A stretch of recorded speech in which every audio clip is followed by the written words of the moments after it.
collective, welcome or welcome back to my channel. I am the Nosy Witch and this is my channel, Nosy Witch Tarot.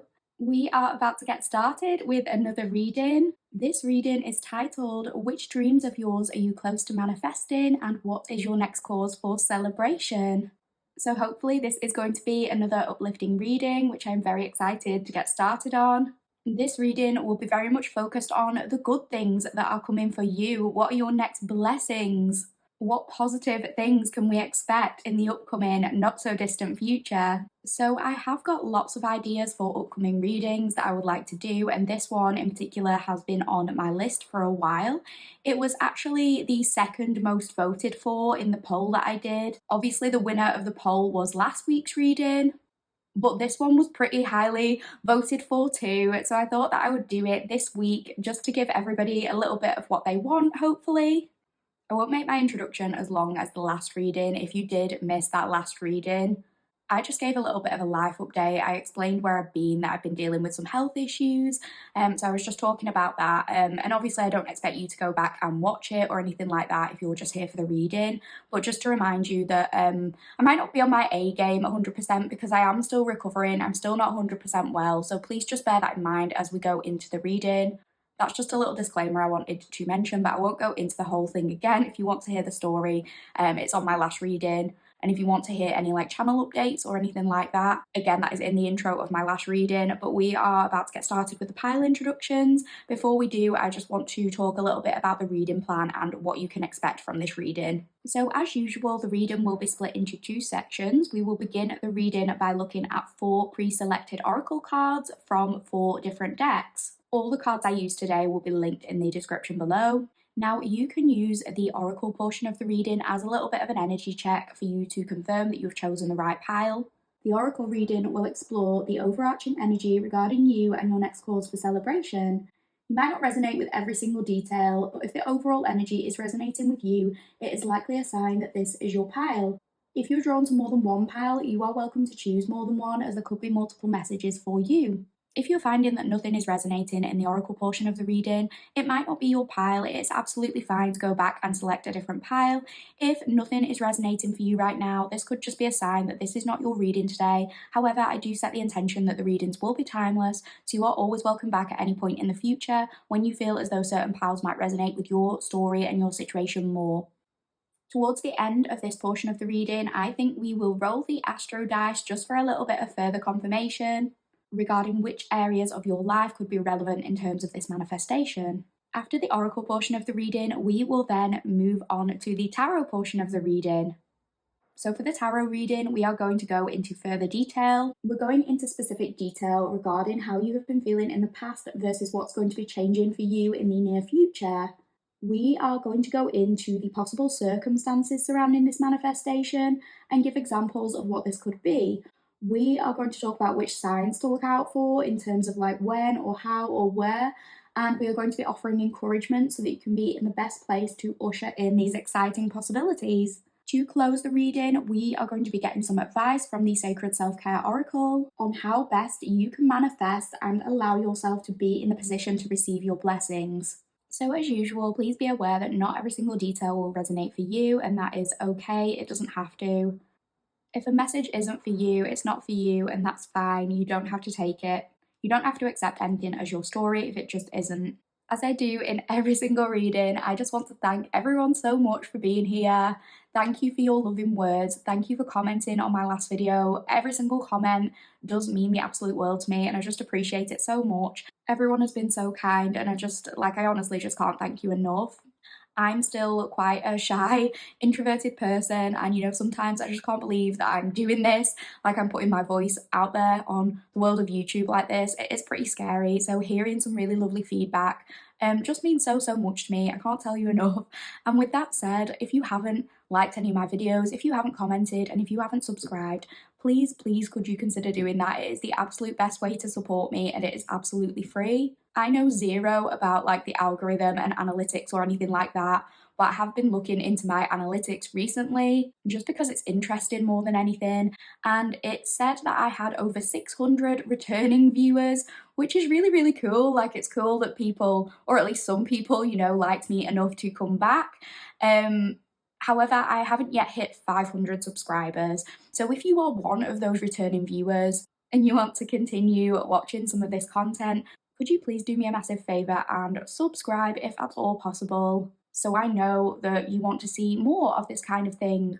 Or if you want to see something different, please suggest it in the comments and I will add it to my list. I am more than happy to take on board suggestions from people. Like, I want to provide the content that you guys want to see. Please also bear in mind that I am literally just some random person on the internet doing tarot videos. I am not qualified to offer medical or psychological advice, and I should not be telling you something that you don't already know deep down. I am just here to confirm what your intuition already knows. So if I am telling you something that you don't agree with, please take it with a pinch of salt. You don't have to take it on board. Take what's for you and leave the rest. Okay, so let's get started with introducing the piles. I am going to introduce each of these piles. I would recommend that you take a moment to reflect on which pile your intuition is calling you towards. Like I say, you can choose multiple piles if multiple are calling to you.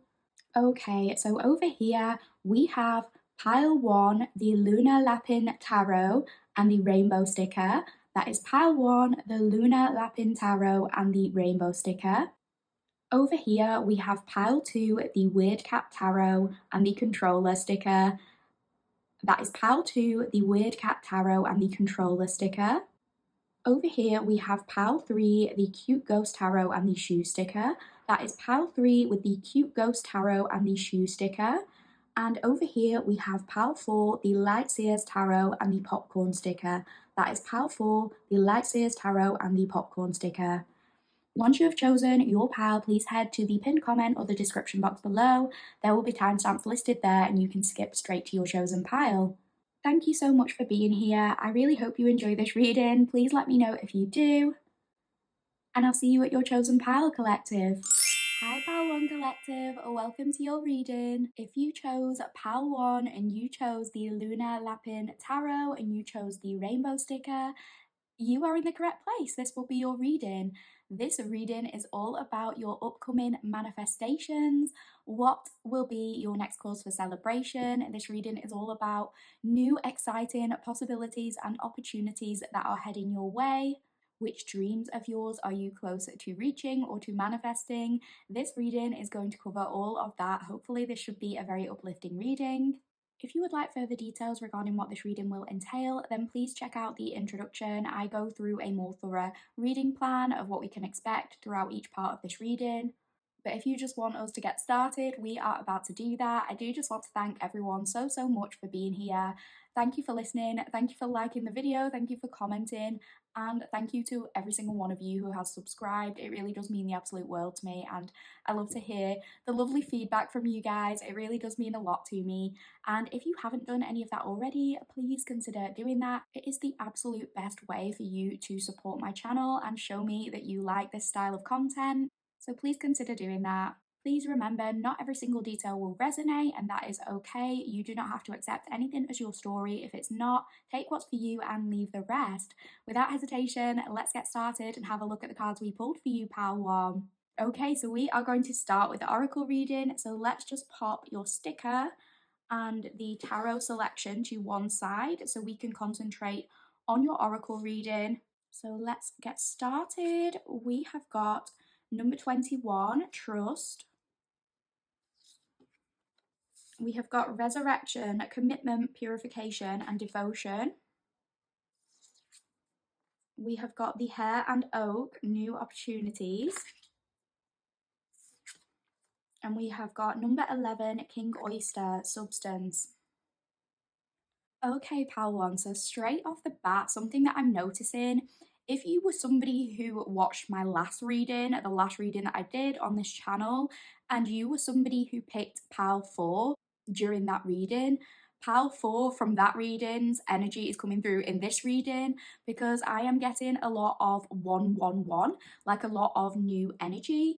That doesn't have to have been the case, by the way. If you have not yet seen that reading, I would maybe encourage you to go back and look at pile 4 of that reading, but it absolutely doesn't have to apply. It's just that this energy of like literally new opportunities and newness, new beginnings is coming through again with the 111. Equally, either the number 11 or the number 21 could just be a significant number for you generally. This could be a significant date, a significant age, or just you seeing a lot of 1111, or a lot of 111, or even a lot of 2121. I'm going to check what the meaning of that is. So it says the angel number 2121 means you should be welcoming balance into your life so that you can better maintain inner peace. So it could be that this sense of new beginnings and this sense of balance, that could be like a big part of how you usher in this next manifestation, how this dream comes towards you. It could involve those two things kind of working together. So I definitely think, this next manifestation will involve you to some degree stepping into a new chapter of your life, but this might require more balance and it might require you to have trust in the process of doing something differently. It might require you to step into this new way of being and have faith in that. The overarching energy is this sense of you metaphorically resurrecting, like you're coming back from something, almost like you're coming back from the dead to grab hold of this new opportunity. And I keep getting the image of somebody waking up after a long sleep to something new and fresh. It's like everything around them has changed, but I think this change comes more from a perspective shift. I'm even getting like the film 28 Days Later, something like that. I've not watched it in so long, so I can't remember fully what happens. But I think like, does he wake up from a coma or something like that? And it's kind of like apocalyptic, but it's not in your situation. It's not going to be like apocalyptic, but it's like that sense of like, wow, everything around me has suddenly shifted. Like I feel jolted awake by something, and the world around me, the environment is just completely different to what it was. Like that's what it feels like, but it feels in a positive way rather than like everything is falling apart kind of way. It's like there's this sudden sense of you knowing how to do things differently, like how you can go about this next chapter of your life. And when I said it jolts you awake, it is with that element of quickness, like with the hair coming through. It's this feeling of things suddenly falling into place. So, you could have recently experienced a period of feeling very depleted or drained, or a feeling like you're just done with something and you have exhausted all options when it comes to this particular thing. It didn't seem to be bringing you much joy anymore, and it left you in this space of feeling a little bit lost, a little bit like, where do we go from here? You could have actually recently experienced a period of ill health or quite bad fatigue, but this energy is more you shifting into that place where it feels as though you have more energy, you are less drained, and you are returning to something with joy again, but it's like you're making it bigger and better than before. It feels like a comeback era. I keep getting this phrase, bigger and better than ever. So this is your comeback, but it's like your perspective has changed in order for you to be able to find joy in this thing because you are doing it in a different way and you are seeing it in a different light. I also keep getting the phrase getting back in the saddle or getting back on the horse. So I do get the sense that this has something to do with a project or something that you have been putting your energy towards that it felt like wasn't getting you anywhere at one point. So it's refinding a love for this particular thing and finding ways that that thing can bring you joy, but there could be something different about the way that you do it. But I'm definitely getting that this is something that sets your soul on fire, particularly with this King Oyster and Substance card. You know what this King Oyster mushroom is making me think of actually? Because I mostly follow like a plant based diet, so this could just be for me personally, but I know they replace meat in vegetarian dishes with King Oyster mushroom a lot of the time to kind of make it a similar texture to something meaty. I feel like king oysters are quite a meaty mushroom as far as mushrooms go. So when I say meaty, I kept getting this phrase like it's something you can sink your teeth into, like something you are committed to, something that feels like it has something to it and you are like reinvested in this thing again. It's like the thing you were doing before wasn't really working and now you are discovering something new. It could be returning to that thing that you love but doing it in a different way, but equally it could be a completely new opportunity, like going in a different direction and you regaining that spark for life again because you have found something that is, making you happy, making you excited for the future. So, this could be anything, to be quite honest. This could be a new career direction. It could be a promotion. It could be a job offer. For some of you, it could even be something like a new location, changing house, or changing careers and having to move to a new location could be significant. or it could even be a new person or a new project, but something you are definitely suddenly feeling very passionate towards and wanting to invest a lot of energy into. And in regards to our home, our space, I'm getting the message that if you've been called to clean or tidy your space as of recently, then this could be a good idea. There is something to do with having a clear out, getting rid of old belongings that are no longer serving you, that no longer feel like they align with you, to make room for not necessarily new stuff. Obviously, get what you need in terms of material items, but more a new you or something like that. I am getting something about this new chapter requiring some degree of trust. This might not be a decision that is entirely feeling as though it is based on logic. I think it has more to do with your sense of intuition and knowing at a deep level that something is for you and you being guided, like pulled in that direction. But it feels right. So, this could be encouraging you to just go for things a little bit more that you might have had some logical doubts about. If you have been kind of giving yourself negative self talk about a certain thing and you have been talking yourself out of going after an opportunity, this is telling you that, this manifestation might require some degree of trust to get to where you want to be. You are going to have faith that something is the right path for you, and you are going to have to just force yourself to go for certain things when that might feel uncomfortable sometimes. And that's not me trying to give you advice that could potentially cause you harm. So I don't mean go for it in the sense of like just quit your job when you don't have a backup or something like that, or spend money on a house that you can't afford.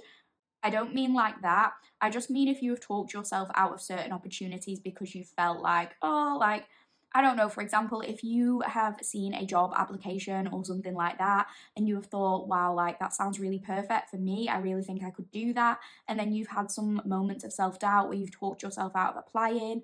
Like maybe you've thought, oh, the closing date is too soon. Like I probably wouldn't get it now. Or maybe you've just felt like, oh, but I'm not good enough to go for that, to go and do that. This is just saying you need to go for those opportunities and trust that if you are feeling like something is for you, then it probably is. It just requires that little bit of faith. So we are just going to confirm these energies a little bit further by rolling the astro dice. And then we are going to move on to the tarot portion of your reading. So please bear with me, pile one, and we'll have a look at what the astro dice have to say. Okay, pile one. So we have the sixth house over here. We have the sixth house. We have Sagittarius right here. That is Sagittarius. And we have the south node here. That is the south node. So particularly, I think, when we mentioned health being significant, this could definitely be a celebration in relation to your health with the sixth house. It could be that you are coming to the end of a difficult cycle surrounding your health. Maybe you are finding a resolution to a certain health issue. Obviously, if you are experiencing anything like that, then please, discuss this with a medical professional. But it could be that it feels as though you have found a resolution to this particular thing and it is helping uplift you. It is helping you step into this energy of being more joyous, finding the fun in life again, and feeling that sense of relief, feeling a little bit less fatigued, like you have more energy, something like that. It could be that your health, like some kind of external circumstance, is what's got in the way of you kind of progressing your dreams and getting to where you need to be. Maybe you have had to take a step back and this has been like a source of frustration for you. So it could be to do with that. With the South Node coming up as well, I think that's interesting because obviously we talked a little bit in the oracle portion about you maybe getting rid of certain belongings that no longer serve you. So getting rid of baggage, but this could also be some kind of internal baggage. So the South Node is all about, releasing past patterns, releasing negative karmic cycles and things like that. So it could be that your process is physically getting rid of material items in order to feel as though you have also cleared that space in your mind and in your heart in many ways. It just feels like there's this sense of you making room for something new, getting ready for something, being prepared. And part of that could be cleaning and tidying your space. For some reason, I don't know why I'm getting that so strongly. I think it's with purification as well coming through on the resurrection card. It's like you're purifying your space, you're cleansing it. But in turn, that is allowing you to also kind of clear your mind and make room for these exciting possibilities. And I think with Sagittarius coming through, this is encouraging you to usher in this next manifestation. It's like have a more expansive, open mind. Sagittarians are known for being very open minded and often thinking very bigger picture. It might have been quite difficult for you to think in a bigger picture way at this point in your life, especially if you've been battling certain health issues that have made you sort of very glued to this present moment and how you are thinking and feeling in this current energy. Maybe you have not allowed yourself to dream about the future possibilities or anything big and exciting that could happen to you because you have felt so depleted by whatever, external circumstances are going on, whether they're in terms of your health or something else. But I think this Sagittarius energy coming through, is encouraging you to have big dreams because Sagittarius is associated with Jupiter. That's the planet of luck. Like nothing is off limits to you. This could be encouraging you because Spirit knows you are stepping into a very lucky energy, and it feels like you're going to be experiencing a lot more optimism in the not so distant future because of this Sagittarius energy. Sagittarians can be associated with this boundless optimism, and I think that is something that you are going to be stepping back into, and it is going to help align you with your goals. So, that is what I am getting for the Oracle portion of your reading, Pal One. We are going to get started with the tarot. Also, I always like to mention the sticker in my readings too. So, we have the rainbow here. And I definitely feel as though this is symbolic in the sense of like a rainbow comes after a period of rain when the sun starts shining again. That's when we see a rainbow. So for you, I feel like it is this sense of there is light at the end of the tunnel or something like that. If this is a little bit of extra confirmation for you, it could also be that you are my LGBTQ plus pile. If that applies, it certainly doesn't have to. But with you picking the rainbow and it being Pride Month, I just wanted to mention that. Don't take that if it's not for you. But that is what I am getting for the Oracle portion of your reading, Pile One. We are about to get started and have a look at your tarot. So please bear with me and I'll see you in the tarot reading. Hi, Pile One Collective. Welcome back to the tarot portion of your reading. Without hesitation, let's just get started and have a look at the cards we pulled for you. Okay, Pile One. So we have the Nine of Wands reversed. We have the Three of Swords. We have the Ten of Wands. We have the Three Hairs. The Three Hairs is actually exclusive to this deck. There are a few exclusive to this deck cards, so that is exciting because I don't think I've ever pulled that one before. I don't think I have anyway. But yeah, interesting. So we also have the Three of Cups. There are a lot of threes, maybe 333 could be significant to you. We have the Nine of Cups. We have the World. And we have the King of Pentacles. Okay, Pal One. So with this Nine of Wands reversed in terms of past energy or current energy in regards to how you have been feeling, something that you were putting your energy towards in the not so distant past, it felt as though you were very much fighting a losing battle. It felt as though you had exhausted all options in terms of the goal that you were working on. All your energy was going into this one thing. And not only were you not really feeling the joy towards this thing, it's also like you weren't seeing any substantial results. Meanwhile, your energy levels just continued to plummet, like this feeling of a lack of energy, of fatigue, maybe just got worse and worse. And again, this could refer back to the period of ill health we mentioned in the oracle reading, if that applies. So, in terms of different examples of what kind of thing that could relate to, real life examples could be something like you competing for a promotion at work with somebody at the expense of your health, feeling as though you have to, push 100% of the time despite your health declining because you really wanted to get that promotion and you weren't getting any indication of whether that would happen or not. Equally, it could be something like you staying up all night to complete a creative project, and then like you had to go to work the next day, so you were completely depleted of energy, and maybe you were kind of putting your creative project out there, but you weren't getting much in terms of material success or just any kind of feedback that would make you feel joy. It felt like you were doing this for nothing, like there was no reward, it was just you kind of on the decline.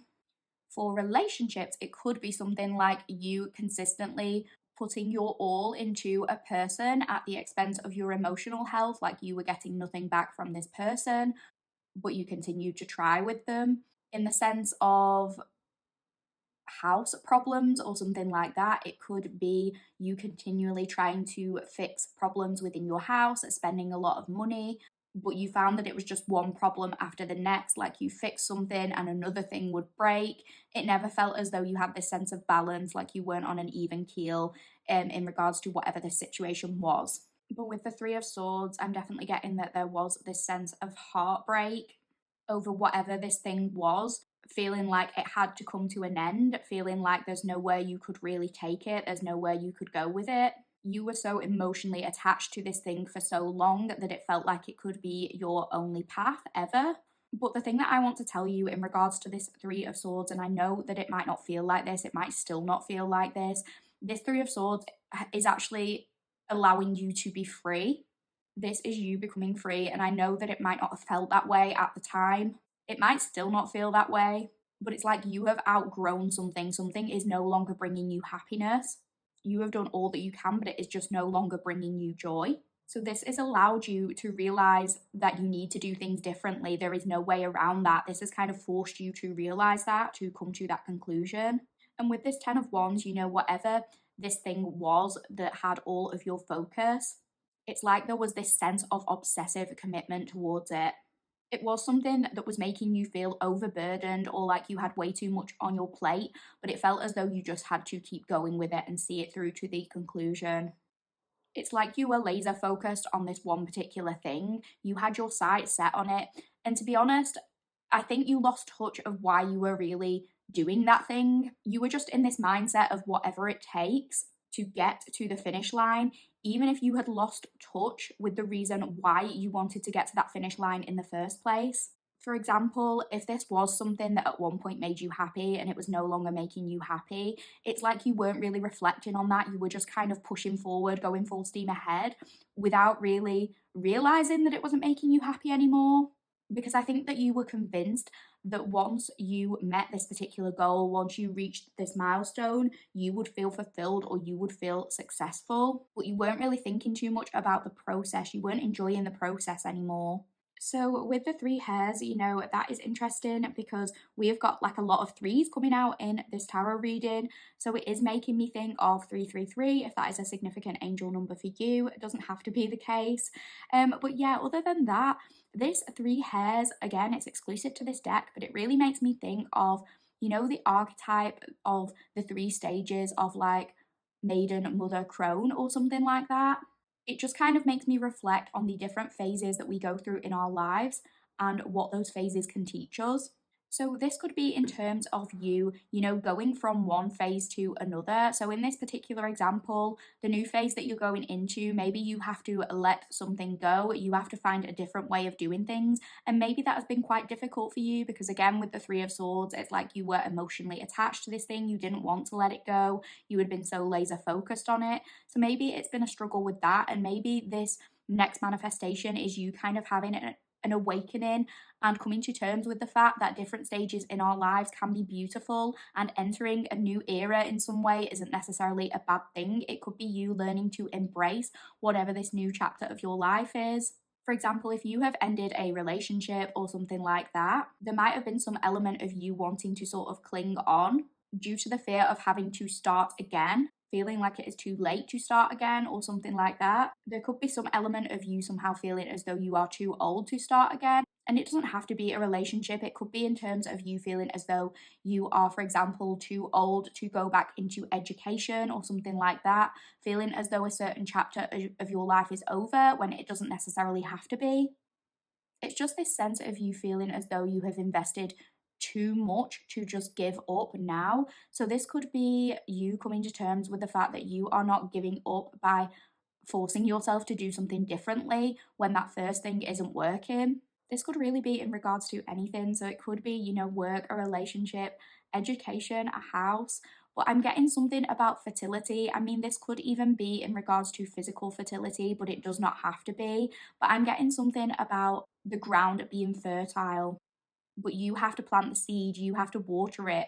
Like the flowers will grow where you water them. I'm getting that phrase. Yeah, like the soil is fertile, the flowers will grow where you water them, but ultimately you need to be the one to nourish your garden. You need to make that happen. With the imagery on this card as well, and it being, associated with astrological signs, I am getting something about Jupiter coming through. And obviously, we did get Sagittarius in the Astro Dice roll as well, so Jupiter could be significant. It could be that you might want to check out your Jupiter transits in your chart or something like that. This could be significant in terms of this next blessing coming into your life. I'm also getting something about like lucky things coming in threes. So it could actually be that there are a multitude of positive opportunities coming your way. Maybe after a period where it felt like, even for some of you, it felt as though like three negative things happened, but now three positive things are going to happen or something like that. It could be this very quick shift. So, with this Three of Cups, it's kind of reminding me of the trust card that we got in your oracle reading. And this could indicate support and encouragement coming from the universe directly. Like you're this bunny in the middle, and you have this support on either side from the universe.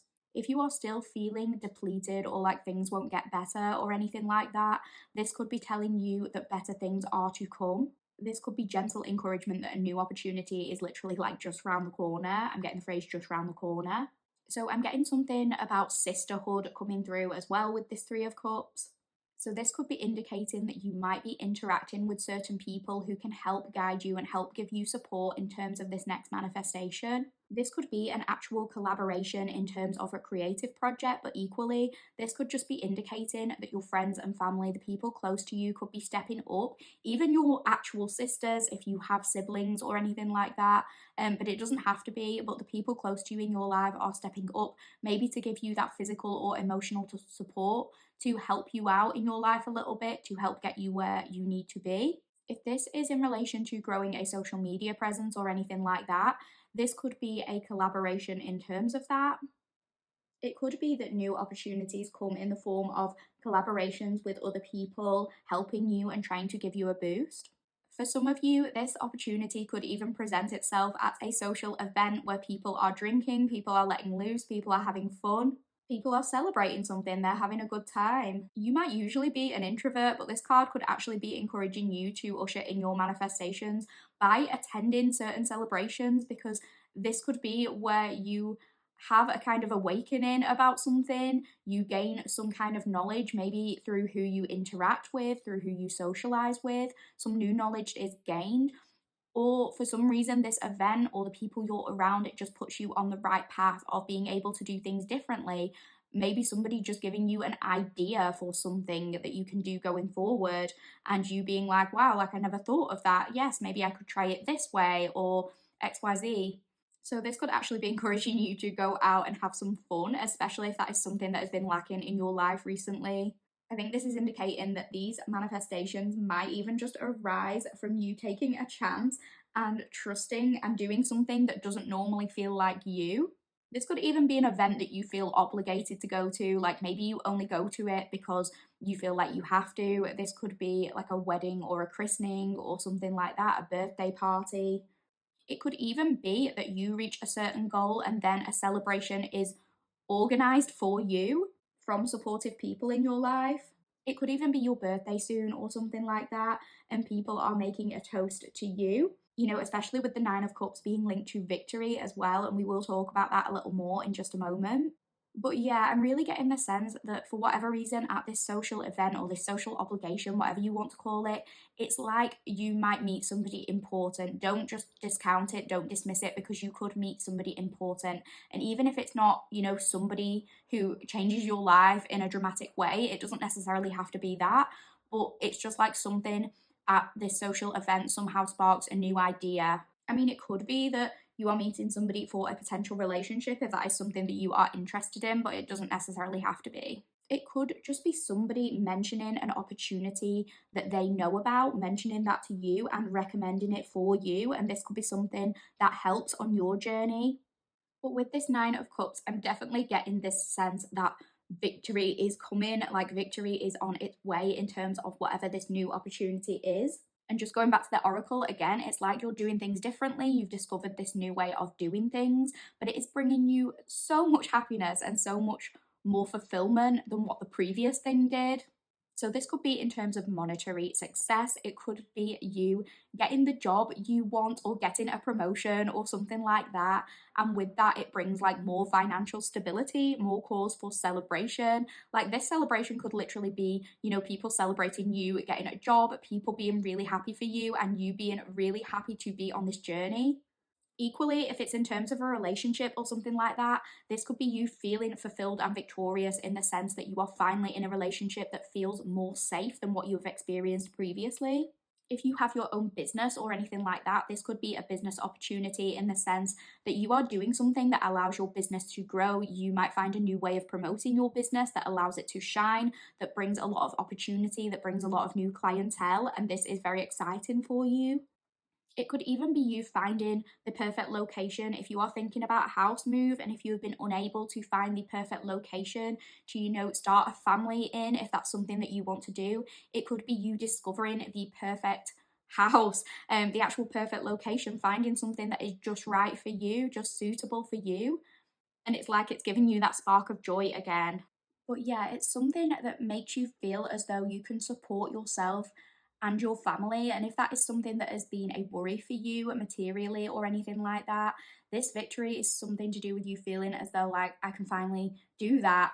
I can finally support myself. I can finally support my family. I don't have to worry. And you feel victorious in the sense that, like, for so long with this particular thing, something wasn't going in the right direction, something wasn't working. You were putting so much work in and it just wasn't happening. And it felt as though at certain points that's all you were destined for, like you were never really going to get anywhere. But now you've resurrected in this metaphorical sense. It's like you've figured something out, something has clicked into place, and the opportunities are coming rolling in, like they're being ushered in very quickly following this. There's this element of you having cracked the code by approaching something in a new way, by shifting in terms of your perspective. And I think when this manifestation does come in, you are going to feel so, so grateful that you finally understand what you're doing and finally know the way to go about this, making this a success. You might be reflecting a lot on all that it has taken you to reach this point. You might be looking back at things you considered that you've done wrong in the past, but you don't care about that anymore. You're like, thank God I found this solution. Thank God I found this thing that has made me feel like I'm alive again. Thank God I found this thing that is working and it's paid off. With this world card as well, Pal One, this is such a beautiful energy to get. Like, I am so happy after this struggle that you have got the world coming through, because I'm telling you, with this energy, it's like once your manifestations start coming to you and you start noticing these things, you really cannot step a foot wrong in this situation. It will feel like you're finally safe again, like things are finally going well again after all this struggle that you have been through, all this hardship. There's like really no negative way of looking at this card. It might feel to you like you are being motivated by something larger than you. It might feel as though you are starting to align more with your life purpose, if that applies. And it feels as though you have a lot more freedom to do what you genuinely want, what genuinely brings you joy. And even if it feels like you make a mistake with this particular thing at a certain point, it's like you cannot go too far off track. That is what I'm getting. Even if an error is made, like if something goes wrong, if there's a hiccup, it's kind of like it writes itself, like the universe is working in your favor to be able to write this. It will somehow turn out in a way that kind of works for the greater good and also works for you. And if anybody tries to bring you down throughout this process, it's like it just doesn't work. It just doesn't happen that way. Everything seems to be working out in a way that is going to be in your favor. And I don't know why, but the image that I'm getting in my head when I talk about that is like, do you know in Mean Girls when they are like trying to sabotage Regina and they cut holes in her top? And then she ends up putting it on and she ends up setting a trend. Like, she doesn't care that there are holes there, she just puts it on anyway, and then it ends up being the trend. Everybody ends up copying her. It's like that. Like, even if people try to sabotage you, they can't. Like, it all works out in your favor. It works out for the good of you and for the greater good as well. And the King of Pentacles as well is also such a beautiful energy to be getting here. And I'm very excited for you, Pal One, because this can definitely indicate more financial security, the opportunity for more material stability. If that is something that you are concerned about, if that is something you are working on right now, this is you feeling a lot more safe and secure in that respect. And going back to what we said in the oracle, this is you working on building something that genuinely feels like it's of substance. Again, something you can sink your teeth into, something it feels as though you can get a lot out of, a return on your investments in a way. And this isn't like before where you were just, working towards something. It didn't feel like you were getting anything back. It didn't really feel as though you were aligned with a particular purpose. This feels like you're actually doing something with purpose and you actually care deeply about it and you are very committed to it. So, for example, if this is a new relationship or anything like that, this could be you building a committed and devoted relationship that leads to more of what you want in the long term compared to maybe your previous relationship. Like if you were committing to a particular person, but you knew that they couldn't really offer you what you wanted. For example, if you wanted marriage and you wanted children and that person didn't, this could be you being in a relationship with, somebody who can offer you that. Like, the relationship is genuinely of substance. You know that there is more to offer and you know that you are heading in the right direction. It's not just aimlessly putting effort into something that isn't giving you the benefits that you want. And if this is like a career goal or project or something like that, this could be something to do with you having the Midas touch in terms of that. In terms of business opportunities and forward momentum, it's like everything you are going to be touching turns to gold. It's that kind of energy. It could also be that you might finally be getting the respect that you actually deserve. And that in turn is also helping you develop your own self respect. But it's like you're not, head up in the clouds about this. I think you still remain quite grounded when it comes to monetary success and things like that. It's like you still understand the value of money. You understand what it has taken for you to get to that place. You do remain practical and like you're not letting anything go to your head. So you're not letting these blessings, these positive opportunities make you into too much of a dreamer. And you now have this awareness that focusing on one particular goal to the detriment of everything else is not congruent to true wealth. And you therefore prioritize your earthly needs and you focus on yourself. So, this could be in regards to health. I'm seeing somebody who is taking the necessary steps in order to look after their health. This could be to prioritize your sleep, your rest, your body, your physical self in general. And that in turn will also help you usher in this manifestation because it will allow you to be in the healthiest place possible in order to work towards these goals and receive your blessings. It's like if you need to be on medication, you're remembering to take that medication, you're remembering to take your supplements or vitamins if that applies. You are remembering to take all the necessary steps and staying grounded in reality in order to get yourself to where you need to be. You are taking that seriously and you are committed to that. So that is what I'm getting for the tarot portion of your reading, Pile 1. We are just going to finish this reading with a little bit of advice from the Sacred Self-Care Oracle. So please bear with me and we'll have a look at the card we pulled for you. Okay, Pile 1, let's have a look at the card we pulled for you for some closing advice. Okay, we've got number 18, dance.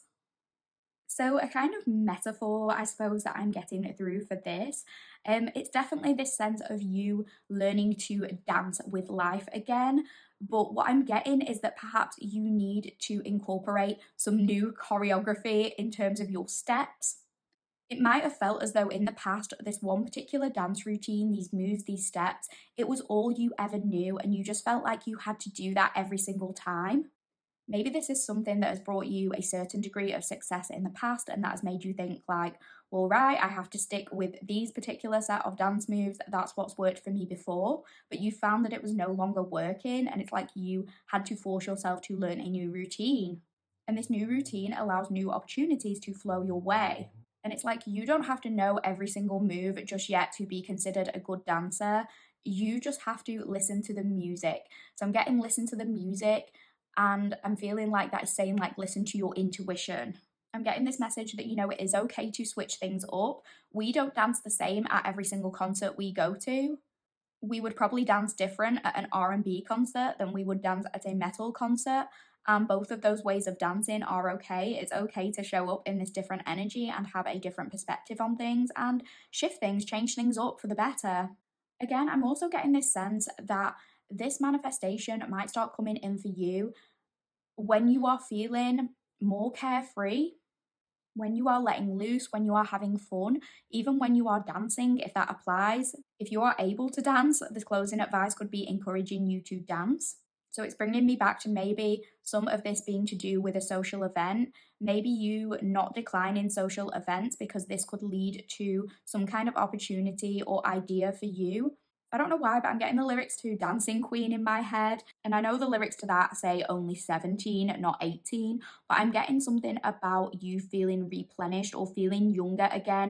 Maybe due to this new burst of energy that is happening, maybe due to you paying attention to the things that will nourish your body and mind and really listening to that and prioritizing that, maybe getting enough rest. It's just you feeling replenished, re energized, and as though you are 18 again or something like that. So that is what I'm getting for you, Pal One. I really, really hope you enjoyed this reading.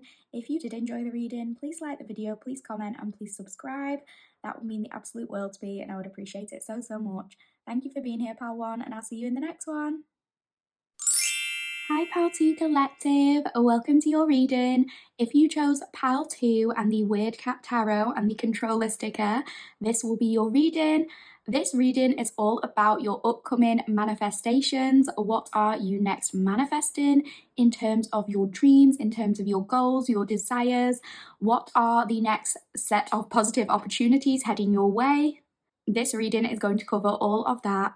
If you would like further information regarding what this reading will entail, then please check out the introduction. I have gone into detail there in terms of a plan for this reading. However, as usual, we are going to get started by looking at a few of the oracle cards. Just a little disclaimer that if you have not yet liked my video, if you've not yet commented, if you've not yet subscribed, please could you consider doing any or all of those things. That would just mean the absolute world to me, and I would appreciate it so, so much. Thank you to anyone who has done any one of those things so far. I really, really do appreciate you being here. And I just can't thank you enough for supporting me and helping me and this channel continue to grow. With all of that said, let's get started and have a look at the cards we pulled for you, Pal 2. So I'm just going to move the sticker to one side, and I'm just going to move the pre-selected tarot cards to one side, so we have plenty of room to look at your oracle cards. So in terms of oracle cards that we have got for you today, we are starting with number 34, Attraction. Then we have got Play, More Fun, Jokes and Laughter, Please. We have got the Duck and Chrysanthemum. I think I'm pronouncing that right. Look. I might not be. And we have Oyster, Regeneration, which is interesting because we got King Oyster in Pile 1's reading, and now we just have Oyster, because I was thinking for a moment, like, how did this card just randomly appear again? But it's not, it's a different card. That one was King Oyster, this one is Oyster, Regeneration, and number 9. Okay, Pal 2. So number 9 or number 34 could be significant to you in terms of dates, in terms of ages, in terms of birthdays or something like that. Or for example, if you are seeing a lot of 3434, that could be a significant angel number for you. So we are just going to check on the meaning of that in case that is relevant. Okay, so it says angel number 3434 brings a message that whatever it is that you wish to achieve, start taking small but productive steps every day to make it happen. The more you focus upon working towards your goals, the closer they become manifested into your reality. Interesting. So you could be somebody who considers themselves very all or nothing when it comes to working towards a particular goal. You could put your all into things, you could go at things kind of full steam ahead, but then you might be the kind of person where you get so invested in something straight away, but then you might tend to burn out fairly quickly after like a few weeks or a few months of doing something. It gets to the point where you burn out and you maybe stop doing the thing, or you give up on an idea that had previously really interested you or something like that. With regeneration showing up, there's something here about cycles. So your patterns of behavior could be quite cyclical in nature.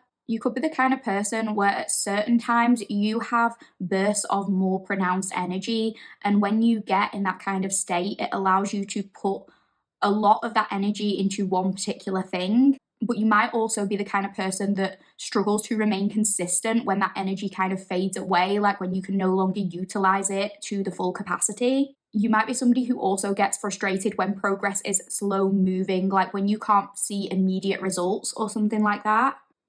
So with regeneration showing up in particular, I'm getting, pal 2, that your next cause for celebration is going to be something to do with you starting a new cycle that is conducive to long-lasting change rather than just like your short-term desires. So this could mean you prioritizing consistency over going full steam ahead and being 100% committed to something at all times. So one example of this, like if you have a particular fitness goal in mind or something like that, you are working on your health in a fitness sense. One of your old cycles could have involved something like you telling yourself that you had to commit to exercising an hour every single day. And this might have been easy during those times where you had the energy to propel yourself forward. But maybe when you didn't have that much energy, you just kind of gave up with those workouts or something like that because you couldn't commit 100% to that particular thing. This is just one example. It doesn't have to be fitness or anything like that. It could be to do with any of your goals, because it's like an hour a day is a lot. And particularly, if you have a day job, if you have other external commitments, which most of us do, like under the perfect circumstances, let's say, you don't work a 12-hour shift and you don't have children and you are just free a lot of the time, an hour might be doable for you. But in most people's cases, it's not going to be that you can commit an hour to a workout every single day. Some days you might be able to commit to an hour, like if it's a weekend and you're free or something like that, but this is not likely to be sustainable for the long term. Sometimes you might be able to work for an hour a day, and other times it's going to be 10 minutes, but it's the consistency that you are going to be prioritizing here. It's like you are not going to be doing something wholeheartedly, full steam ahead, and then burning out and then stopping doing it. You are learning to do things in a more balanced way that is for the longevity. I'm getting the word longevity. So again, this could be for the benefit of your long-term health if this is a fitness goal. But whatever it is you're doing, I'm getting the main thing for you is the consistency and you doing one thing that helps you every single day, whether it's for an hour, whether it's for 10 minutes, it's you committing to that thing and proving to yourself that you can commit to it and you can do it in the long term, something that is sustainable for you.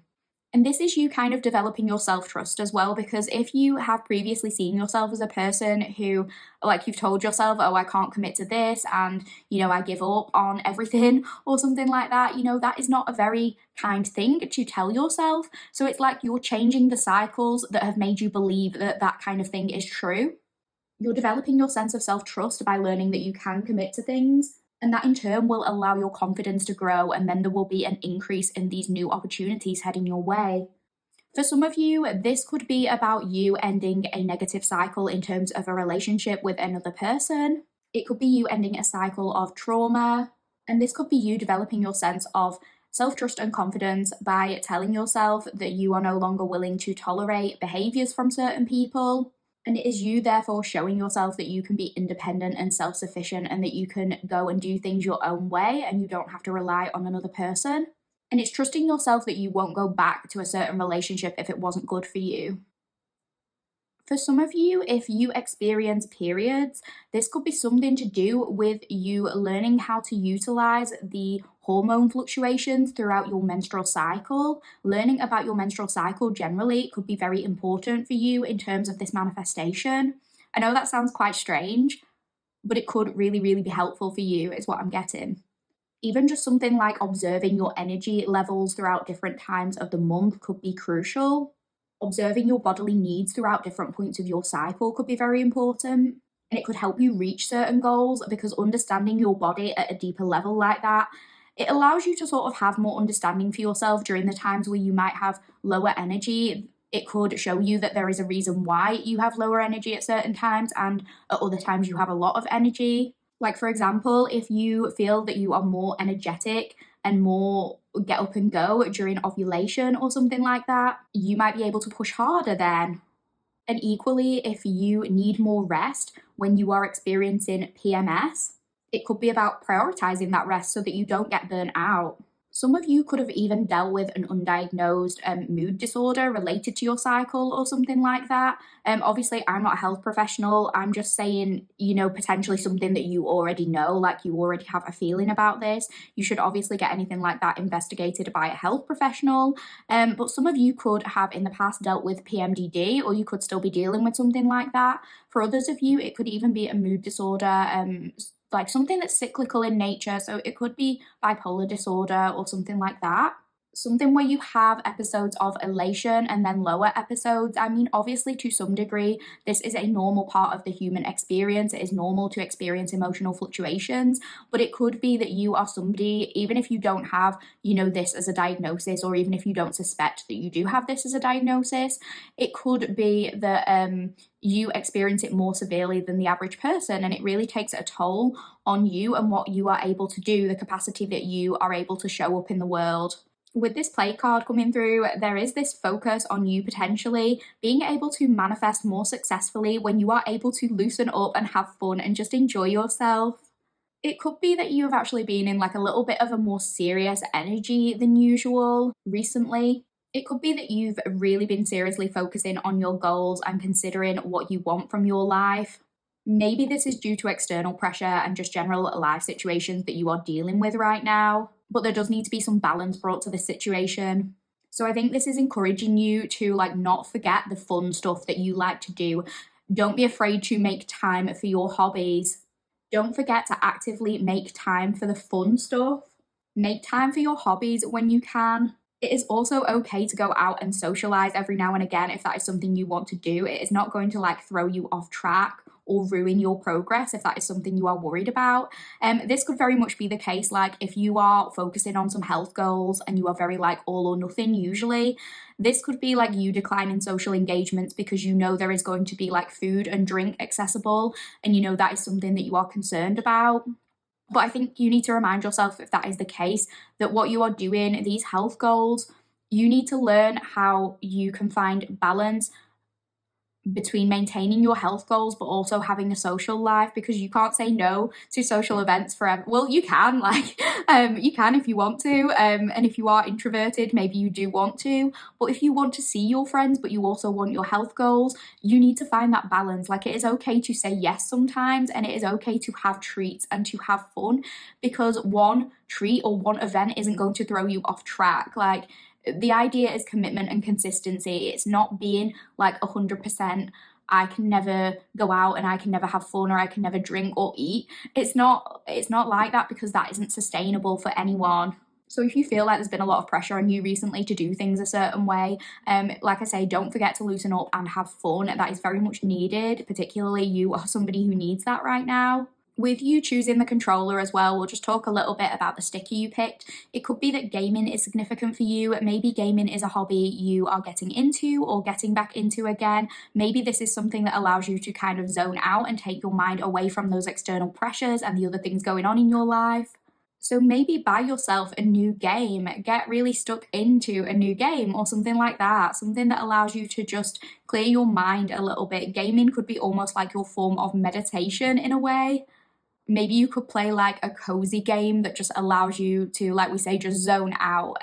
Especially if you're not used to that kind of game. Like, if you're used to quite sort of high stakes, more like, I guess, stressful games like first person shooters or something like that, maybe this is encouraging you to like try a cozy game and use it as a way of just like shutting out from the outside world, but in a way where you don't have to like concentrate too much, if that makes sense. But yeah, I'm really getting the sense that because, you are learning that consistency is key, a lot of you will be experiencing a very physical glow up that definitely like other people are going to be noticing. So this could be in terms of your skincare, your hair care, your fitness. Equally, it could be an emotional glow up. You stepping into your confidence more, again, developing this sense of self-trust. Either way, people and opportunities are going to be very, very attracted to you. I think more people will want to be around you socially. So sorry if you're an introvert, but more people are going to be wanting to hang around with you. More people could be messaging you with offers of, going out and doing things. So this could indicate more relationship or friendship opportunities if that is something that you are wanting. If you do have a social media presence or anything like that, this could be in terms of you attracting new followers, more people wanting to listen to you, to interact with you, to comment on your videos or something like that, more people who are willing to engage with you. And if it's a business, it could be, new clientele flocking to your business. In whatever capacity this may be, this glow up and the cycle that you have broken in terms of past behavior is going to bring so much luck. So this could even be like random lucky experiences. So it could be you like entering a competition and winning something, being gifted things, people being randomly generous with you, maybe just people offering you more of their time and energy and resources, or just complimenting you more, general lucky breaks. And at first, in terms of like other people, you might be thinking that this look is down to some kind of superficial reason, because obviously there is this element of you maybe experiencing a physical glow up right now. And you're just like, well, I'm getting more interest because I'm skinnier, or I'm getting more interest because I've dyed my hair blonde, or I'm getting more interest because I'm wearing makeup, or something like that. You just think it's all to do with looks. However, these manifestations aren't coming into fruition just for a superficial reason. It's not necessarily to do with you aligning with any particular arbitrary beauty standard. This look is happening because you are developing your self-trust and self-confidence, because you know that you can stick to a goal and remain consistent. Looking better is merely a side effect of that. It's a side effect of the work that you have been doing internally. And while it might play a part, it is not all about that. It is more from what is coming radiating from you internally. Even other people might think, but I'm getting particularly that you might think that others are more attracted to you based on your looks. But the message that I'm getting is that people are actually attracted to the inner beauty that is now being allowed to show itself on the surface and usher in these opportunities. So that is what I'm getting so far for your oracle reading, pile 2. We are just going to finish this portion of the reading by rolling the astro dice. So bear with me and we'll have a look at what we got. Pile 2. Okay, pile 2. So we have Capricorn over here. We have Capricorn. We have the 6th house. We have the 6th house, which was interesting because that came up in pile 1 as well. And we have the North Node, which is also interesting because the South Node came up in pile 1's pile. Sometimes I just do readings where when I roll the astro dice, it's like one particular house or one particular sign keeps wanting to present itself. So in this instance, we'll see if that's the 6th house. That seems to be a prominent theme for some people. So we'll talk about the 6th house a little bit first. So this could definitely be health or fitness related. This could be switching up something to do with your routine. That enables you to be consistent. Again, it enables you to sustain your energy. It is you prioritizing your goals and being really dedicated towards it, like not just, putting your everything into something and then burning out. Because with Capricorn as well, when we talk about Capricorn, we talk about like climbing the mountain. So, that takes graft, like it takes work. So this is you really dedicating yourself to something, staying committed to something, and not just like giving up when the going gets tough, because you are so all about prioritizing your goals for the long haul and ushering this manifestation in, that it's like you're no longer willing to repeat old patterns that were holding you back, whatever those may be. So it's really pushing forward with this very earthly energy. I'm definitely getting that you are stepping into more of an earthy era, utilizing that Capricorn energy and working towards a goal consistently. It could also be like, when we talk about the 6th house, this talks about like everyday routines. So this could be in terms of work life, something to do with your business, doing something in a different way in that sense, breaking some kind of pattern and having a breakthrough in regards to your career or business progress or something like that. And with the North Node, this could very well be part of your destiny. What you are doing now, the patterns that you are breaking now, and how you are reshaping the way you approach life and the way you approach your goals, it is something that could be highly beneficial towards you in your future. Whatever you decide to do going forward, whatever path you want to be on, this could be something that is crucial to you going forward. So it is very, important that we start doing this work now in order to usher more manifestations into our lives in that way. So that is what I'm getting for you so far, pal 2. We are now going to have a look at the tarot reading, so please bear with me and we'll get started with that. Hi Pal 2 Collective, welcome back to the tarot portion of your reading. Without hesitation, let's get started and have a look at the cards we pulled for you. Okay, Pal 2. So we have got the Three of Swords. I think that came out in Pal 1 as well. So prominent theme for today, Three of Swords. We have the Emperor reversed. We have the Devil. We have the Seven of Wands reversed. We have the Four of Cups. We have the Nine of Swords reversed. We have the Two of Wands. And we have the Sun. So let's just address the elephant in the room for a second. With this Three of Swords, I definitely feel like for many of you, you could have experienced some kind of heartbreak recently. This could have been a relationship or some kind of situationship coming to an end. It definitely feels as though there was something that you were kind of stuck with and emotionally attached to for quite a long time. It kept you stuck for a long time. And yeah, I'm just getting this phrase like you were tied to it, you were tied to something. And maybe at a certain point, you felt as though you didn't deserve better. Or if it isn't that, if it's like you felt like you deserved better, but it's something to do with you just felt as though better wouldn't come, like better wouldn't happen. There was no better out there for you, even if deep down you knew that you deserved more. And you might have known for a while that this situation wasn't working, but somehow it was just a pattern that kept repeating, the same pattern kept showing up in your life. So this could have been something that ended with another person. Maybe you ended things with them, but then you would always get back together. The same pattern would repeat, the same cycle would start over.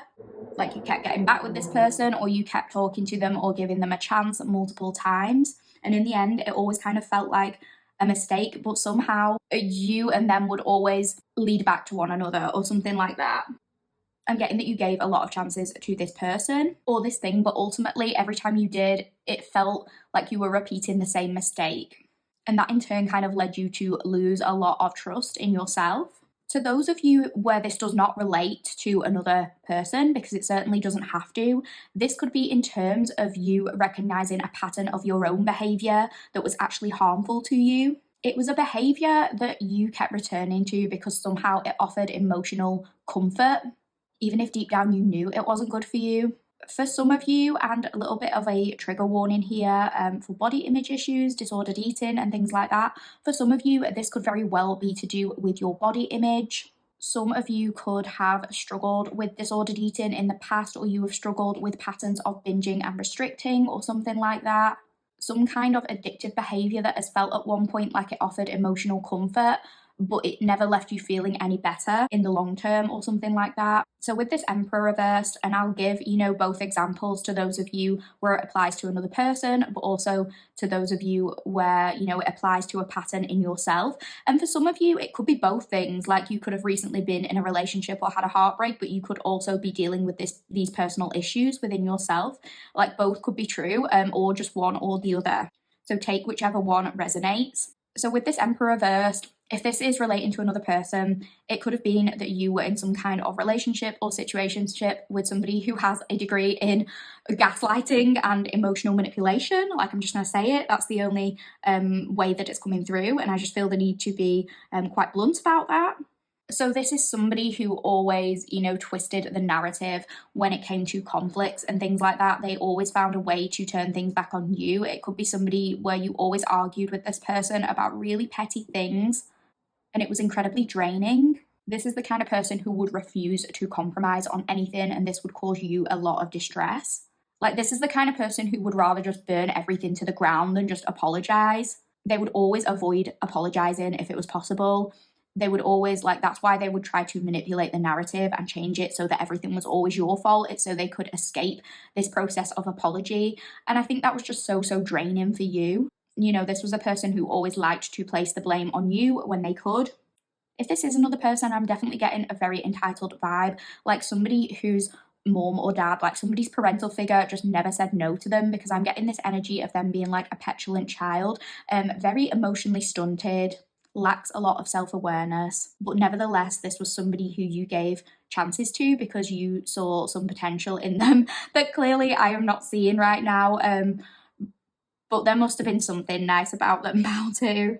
Although you can do a lot better. If this is another person, let me just say you can do a lot better and you will do better. However, if this is not another person and this is to do with you and your own patterns of behavior, this is likely to do with you being a tyrant in the way that you try to adhere to certain behaviors and you refusing to compromise in terms of the way you do things, and this ultimately leading to that sense of burnout that we talked about in the oracle portion of the reading. Because maybe at certain points you were like too strict on yourself. You became a bit of a dictator in terms of things you were allowed to do or not allowed to do. Maybe, you know, like if, for example, this is to do with like a strict diet or a strict exercise routine or something like that. It's like there was no balance. It was all, like we said, like very all or nothing. And that ultimately, like you thought it would lead to success and progress, but it always ended up kind of defeating you, but you refused to do things a different way at a certain point. So this could even be to do with you kind of having a distorted narrative and not being entirely truthful with yourself and just going on to repeat these same cycles. And in the end, those cycles not serving you because it's like you knew that, you know, they haven't worked all the times prior, but every time you started this cycle again, you'd say like, but this time it will be different, but this time it will work. And it never did. And I think you knew that deep down, but maybe there was a little bit of self-denial going on. And with this devil showing up, whatever this pattern was, it kept you trapped, but you kept coming back to it because it was addictive. So a part of your next manifestation and a part of your next cause for celebration will be you kind of breaking this cycle and freeing yourself from this restriction. It's you becoming unstuck from this toxic cycle. So this could even be you engaging with some form of therapy and becoming more in touch with your emotional health. This could be you refusing to ignore your shadow aspects and working on those. It could be you choosing to face them head on so you can start a brand new cycle that really works for you.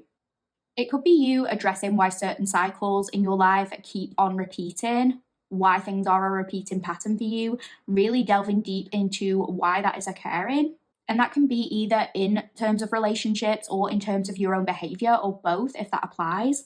You could be looking into the root cause and really be getting committed to healing those aspects of yourself. The aspects that you did try to ignore at one point or another, it's like you're facing them head on. You're finally prepared to do that. And obviously, you know, that is a huge journey to be undertaken and it's not all going to happen in one go. But I think part of this next cause of celebration is you proving to yourself that you can start right now. And it's you looking at what cycles and patterns you can break right now in order to start this journey and to give it a good start. So this could be something as simple as creating boundaries with a person who has hurt you. For example, if you know you would be tempted to respond to a toxic ex if they were to reach out to you, this is you blocking that person so they are not able to contact you, so that you know that you won't be tempted, and it is you sticking to that. It is not you like blocking them and then unblocking them so that there's a possibility that they could reach out to you. It's you actually sticking to something and being consistent with it, following through on what you have told yourself that you are going to stick to. So it's not just you unfriending this person, it's like you unfriending them and you blocking them and you throwing your phone out the window. No, like not anything that dramatic, but you are blocking them and you are sticking to it is basically what is coming through. And you know, if this is to do with you or anything to do with like self-image issues or something like that, this could be you choosing to disengage with social media a little bit more, particularly with platforms that bombard you with, you know, thousands of reasons why you should hate the way you look or your body or something like that. It is maybe you disengaging from that aspect of the internet. And I'm getting that phrase like comparison is the thief of joy or something like that. So it could be you disconnecting from a pattern where you would compare your progress to other people's progress and things like that. And of course, that is easier said than done because these are likely, you know, patterns that you've developed, patterns that you have learned because they have offered you some comfort at some stage in your life. There must have been something that you were getting from these patterns. But it's also like because you will be delving deeper into the why, like why you are repeating these patterns, you will start to develop a deeper understanding of yourself. And that'll be something that helps you kind of overcome this hurdle. It's like in the past, every time you've repeated a cycle, you convince yourself that you can handle it and that things will be different, things will work out, and they don't. Everything seems to be taken to extremes. It's always like, oh, well, I'll just talk to my ex a little bit. Like, I'll just say, how are you?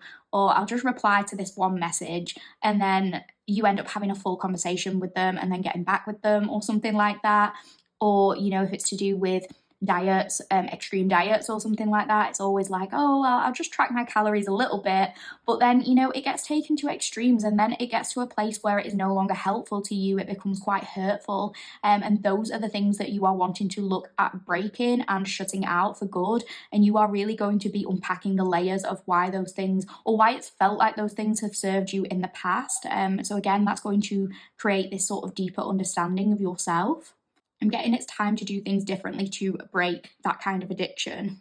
So with this 7 of Wands reversed, I'm getting that a part of you might feel a little bit unprepared to take the leap. It's like you might be putting off doing something because you don't feel 100% ready.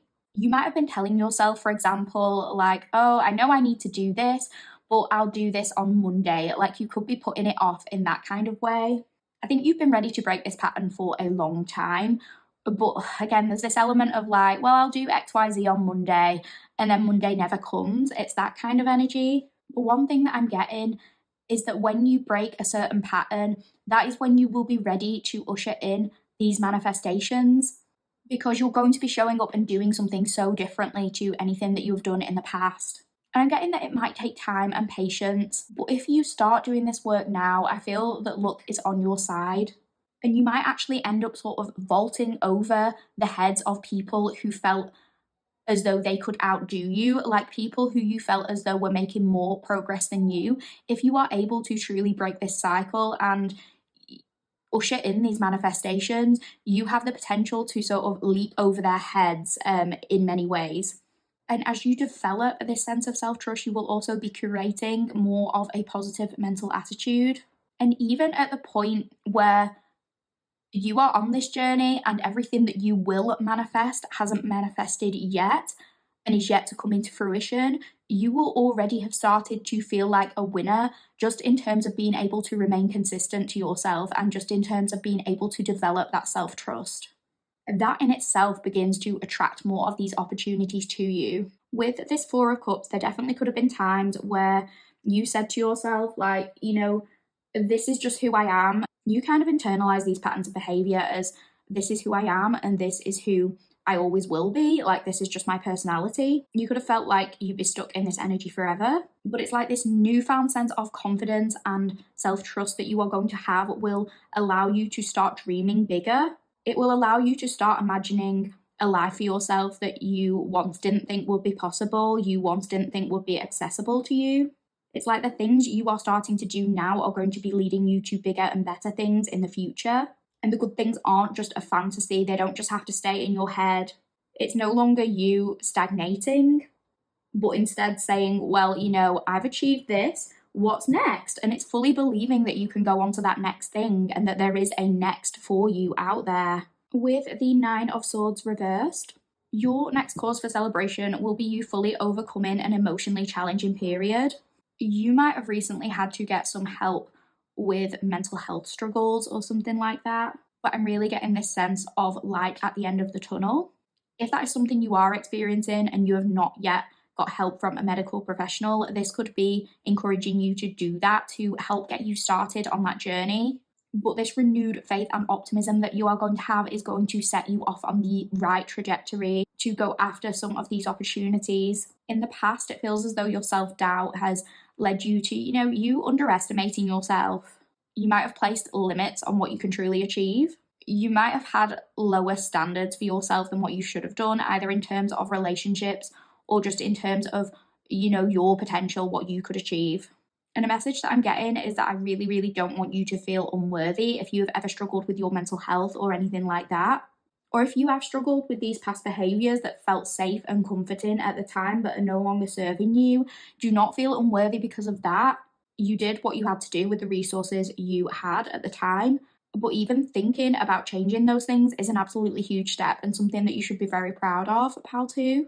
I think you are going to have so much more faith in yourself and your capability because you will prove to yourself that you can make the effort, that you can be more patient, that you can be consistent with things, and that effort is going to pay off in so many ways. With this Two of Wands, a big part of your manifestation will be you learning that you have agency and that we always have a choice. It's you realizing that, you don't have to talk to a toxic ex if you know that is not in your greatest interest. Nobody is forcing you to do that, and you do not have to do it. You do not have to engage with that.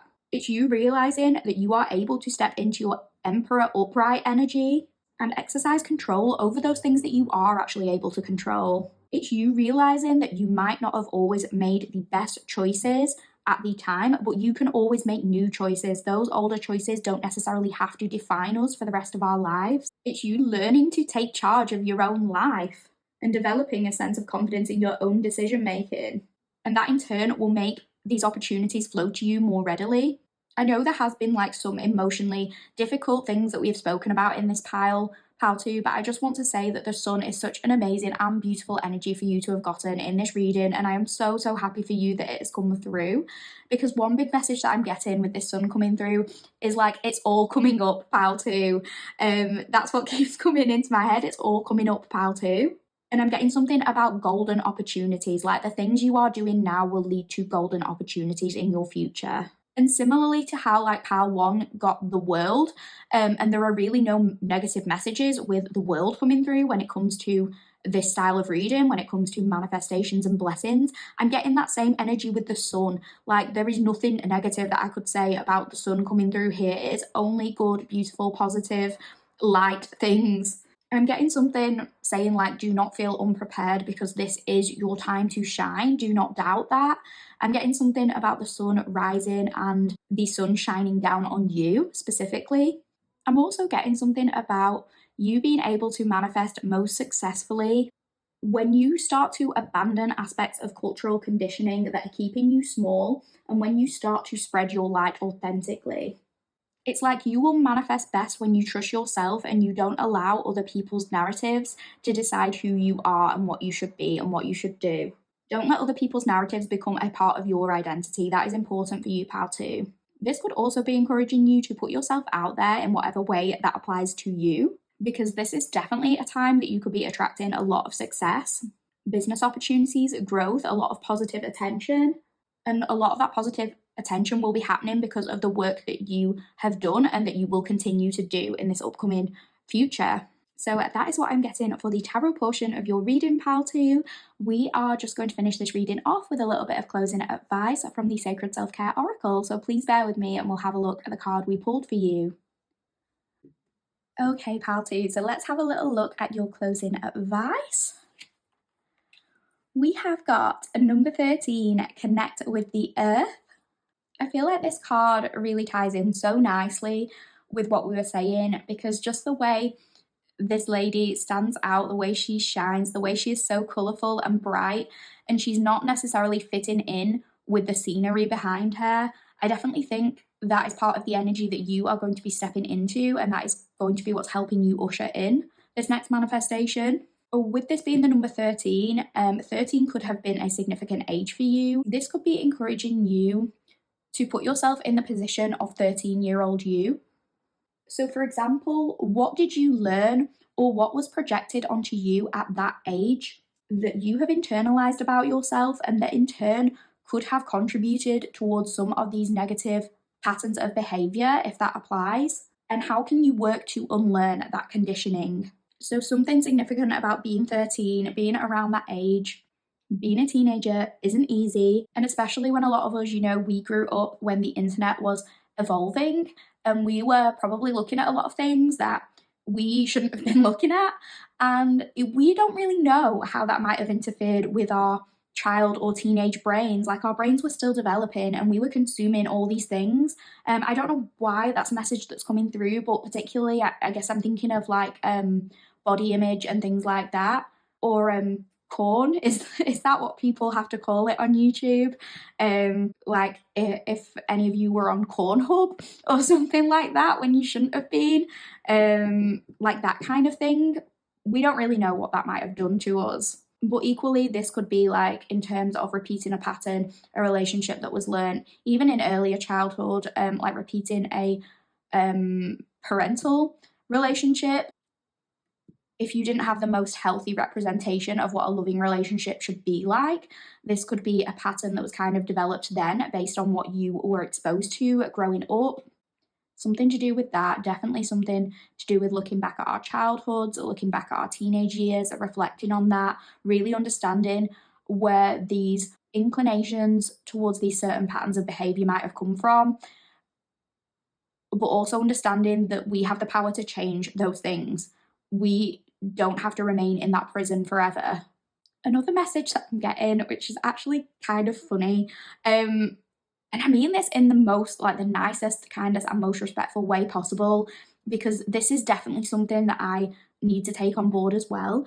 But some of you, pal, too, need to go and touch grass. I'm getting like some of you just need to go and touch grass. So seriously, connect with the earth, go on walks, get outside, get out of your little bubble. So what I mean by this, a message that's coming through, and with us talking about the internet and growing up with the internet and like getting out in nature, I'm really getting this message encouraging you to detach from online communities that encourage you to adopt a nihilistic perspective on the world and your future opportunities. Some of you need to pay more attention to the content that you are consuming, because you might unknowingly be attracted to content that reinforces the negative beliefs that you have about yourself, and these might not actually be rooted in any kind of reality. The algorithm can be helpful in terms of finding us content that we enjoy, but it can also be very unhelpful. It is okay to find solace in online communities, but stay away from content creators that promote belief systems that make you feel shitty or make you feel unworthy. So you might not be deliberately like consuming some of these content. Sometimes we kind of unknowingly take things in that we've seen online and kind of internalize that.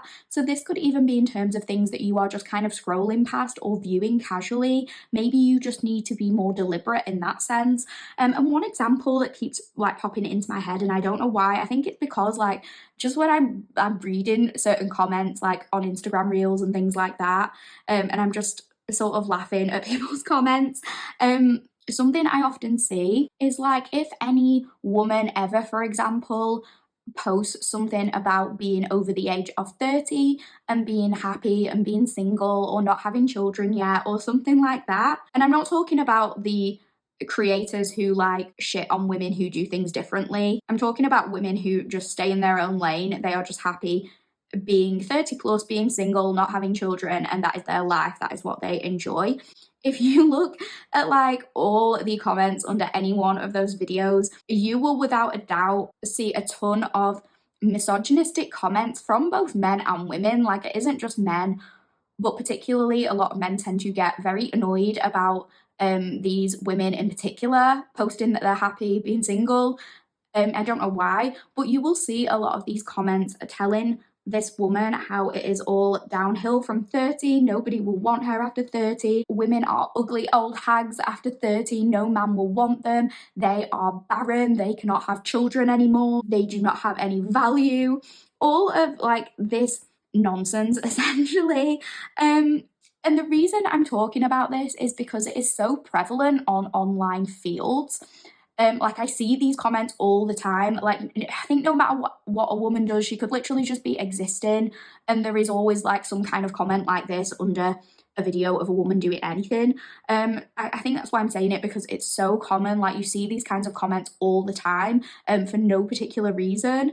And I just think it's funny because you tend to find like you read those comments and it would be easy for some people when they consume a lot of that kind of content or when they're in like a certain community, it would be easy for somebody to internalize some of that and start to think that that is actually the truth of the situation. But actually, when you take a step outside and you go into the real world, you tend to find that none of that is the case. I don't know why I'm laughing, but I don't know whether it's just that some of these people are in an entirely different reality to me. Maybe I'm in my own little reality. But I know for like me and my experience, and in terms of friends of mine, most of my friends, for example, have started a family after the age of 30. They have not had any trouble finding dates. These are all kind of like fear-mongering tactics, I think, to get women to have lower standards than what they should have. But it's like you go into the real world and just none of what they're saying is true. You discover that very quickly, that actually nobody thinks that way other than like chronically online people.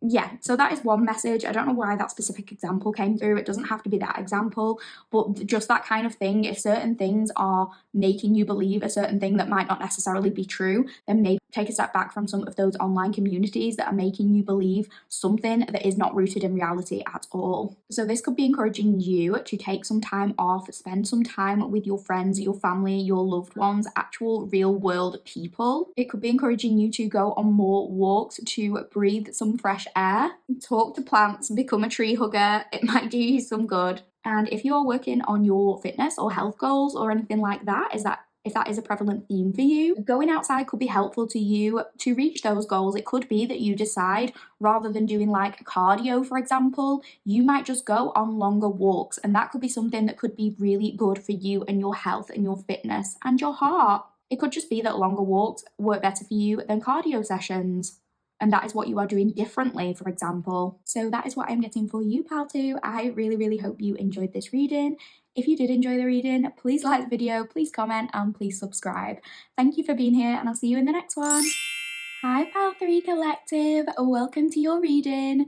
If you chose Pal 3 and you chose the Cute Ghost Tarot deck and the shoe sticker, this will be your reading. This reading is going to be all about your next cause for celebration. What blessings are you currently manifesting? What are you going to have to celebrate? What gifts, what opportunities is the universe bringing to you? If you would like further detail regarding what this reading will entail, then please check out the introduction. I do a more thorough reading breakdown there. However, we are about to get started, and as usual, we are going to start the reading by looking at a few of the pre-selected oracle cards. Please remember that not every single detail will resonate, and that is absolutely fine. Not every single detail has to resonate. Take what is yours and leave the rest for somebody else. You can also choose more than one pile if you are called to more than one pile. I just want to thank you all so much for being here. To anyone who has liked any one of my videos, to anyone who has commented, and to anyone who has subscribed. I just appreciate you doing any of those things. It really does help me out. The easiest and best way for you to help me out is to like my videos, comment, and subscribe. So all of that, if you've not done so already and you would like to do any of those things, would be much appreciated. Thank you for being here, and let's get started with the reading, Pal 3. Okay, Pal 3, let's have a little look. So we'll put this sticker to one side for now, and we will also move the Cute Ghost Tarot over there because we're going to be looking at the tarot in the next portion of the reading. But for now, let's get started by looking at your oracle cards. So we have number 35, Focus. We have Restructure, Identifying, Reframing, and Enhancing. We have the Weasel and Pine, Introspection. And we have number 12, Restore. So the numbers 12 or 35 could be significant to you in some way. This could be an age you are at currently or an age you are going to be. So the number 35 or the number 12 could be significant to you in some way. This could be an age, a date, a birthday, something like that. I am also getting the 1212, that sequence of numbers could be significant to you. This could be a number that you are seeing a lot of. So what I am getting, Pal 3, is that your next cause for celebration will be in regards to you restoring something. For some of you, this could be in regards to restoring a relationship with an ex. However, please bear in mind that I am only channeling that message for those of you where that would be in your best interest. And if that would not be in your best interest, if that is not something that you want, or if you are done with your ex, that certainly doesn't have to be the case at all. So if that's not for you, please don't take it, but that might be for some of you. If it's not an ex, it could be that you are re-establishing a connection with maybe somebody who you have just lost touch with. This could be a family member or a friend. You don't necessarily have to have had a big argument with this person, but there could have been some kind of estrangement, some kind of falling out. If it's not falling out, it could just be somebody who you are forging a relationship with again after a period of silence between you and this person. And the silence might not be to do with like a negative reason or like a big argument or anything like that, a huge conflict. It certainly doesn't have to be. For some of you, it might be, but it's like restoring a relationship of some kind. You could even be restoring the relationship that you have with yourself in terms of your own identity and who you are. You could literally be in the process of actually rebuilding something within your home. I'm getting the phrase like part of this manifestation is to do with you making something better than it was before. So it could even be like restoring old pieces of furniture, restoring things in your home, fixing things, making them better. Maybe there's something about like thrifting coming through. So maybe restoring pieces of old clothing or something like that. For some of you, even like learning how to sew or how to crochet and how to add things onto outfits to elevate them, to make them better, to enhance them. But I'm also getting something potentially about furniture and woodwork. So for a few of you, that might be significant. Again, doesn't have to be. Some of you though could be like taking a trip to IKEA, even if it's not like literally, building something from scratch and using your hands to do woodwork. It could be like even just building IKEA furniture or getting something from IKEA to kind of like elevate your space. Something to help you better enhance your environment. So I feel like a part of your manifestation is you getting back on track with something that at one point started to feel like a lost cause or something you had maybe given up on at one point or another. It's like that is coming back and it's going to be your main focus as part of that manifestation. So this could be relearning a skill, it could be studying something, it could be reapplying for a certain job. It could be going back to work, like going back to a job after a break of some kind, returning to the workforce if that applies, or going back into education to study something to work towards a long-term goal. It might be one of these things. So an idea that was kind of pushed on the back burner is now returning. It's now being pushed to the forefront and it will require a lot of your focus going forward.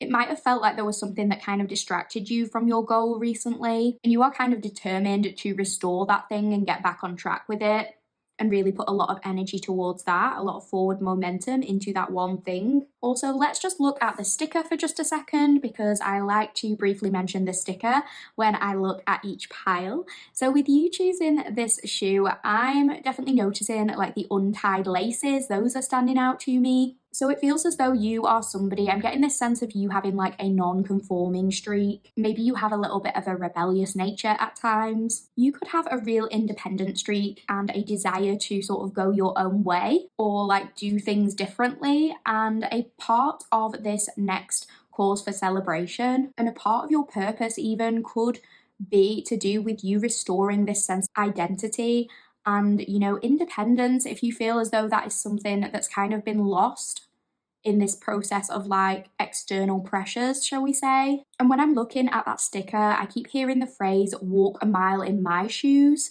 And particularly with the restructure card, I'm getting this message of viewing things from a different perspective. So that could be crucial for this manifestation to come into fruition as well. So if this is in regards to rebuilding a relationship, if that is something that you want and if that is something that is good for you, and again, that's not going to apply to everyone listening to this, this could be you and another person trying to see things from each other's perspectives and trying to meet in the middle. If you had an argument with somebody and that stole your focus at one point or another, this could be you and this person meeting and having a civil discussion, having a conversation about where things went wrong, identifying any particular issues that were causing this problem and choosing to work on them for the betterment of your relationship so that it can move forward in the best way possible. It's like you and this person come to the conclusion that things need to be done differently going forward. It's like, how can I make it better? I keep getting this phrase, how can I make it better? And this might be you, and it also could be another person if that applies. So there could be a civil conversation happening between you and this person, an opportunity to really air things out, clear the air, and get back on track if that is something that you want. It's an opportunity to turn whatever disagreement this was into an opportunity for healing if that is possible. Obviously, it's not going to be possible in every circumstance, and I don't know every single circumstance, so please bear that in mind. But one example could be, like, let's say you are in a partnership with somebody, in a romantic partnership, and you live with them. This disagreement, it might not have been anything huge, but it could have been like a disagreement about the delegation of household tasks or something like that. So you could be restoring the balance in your household by having a discussion with this person about who needs to do what, both of you taking accountability for certain things, discussing these issues, and restructuring in terms of deciding who is responsible for what.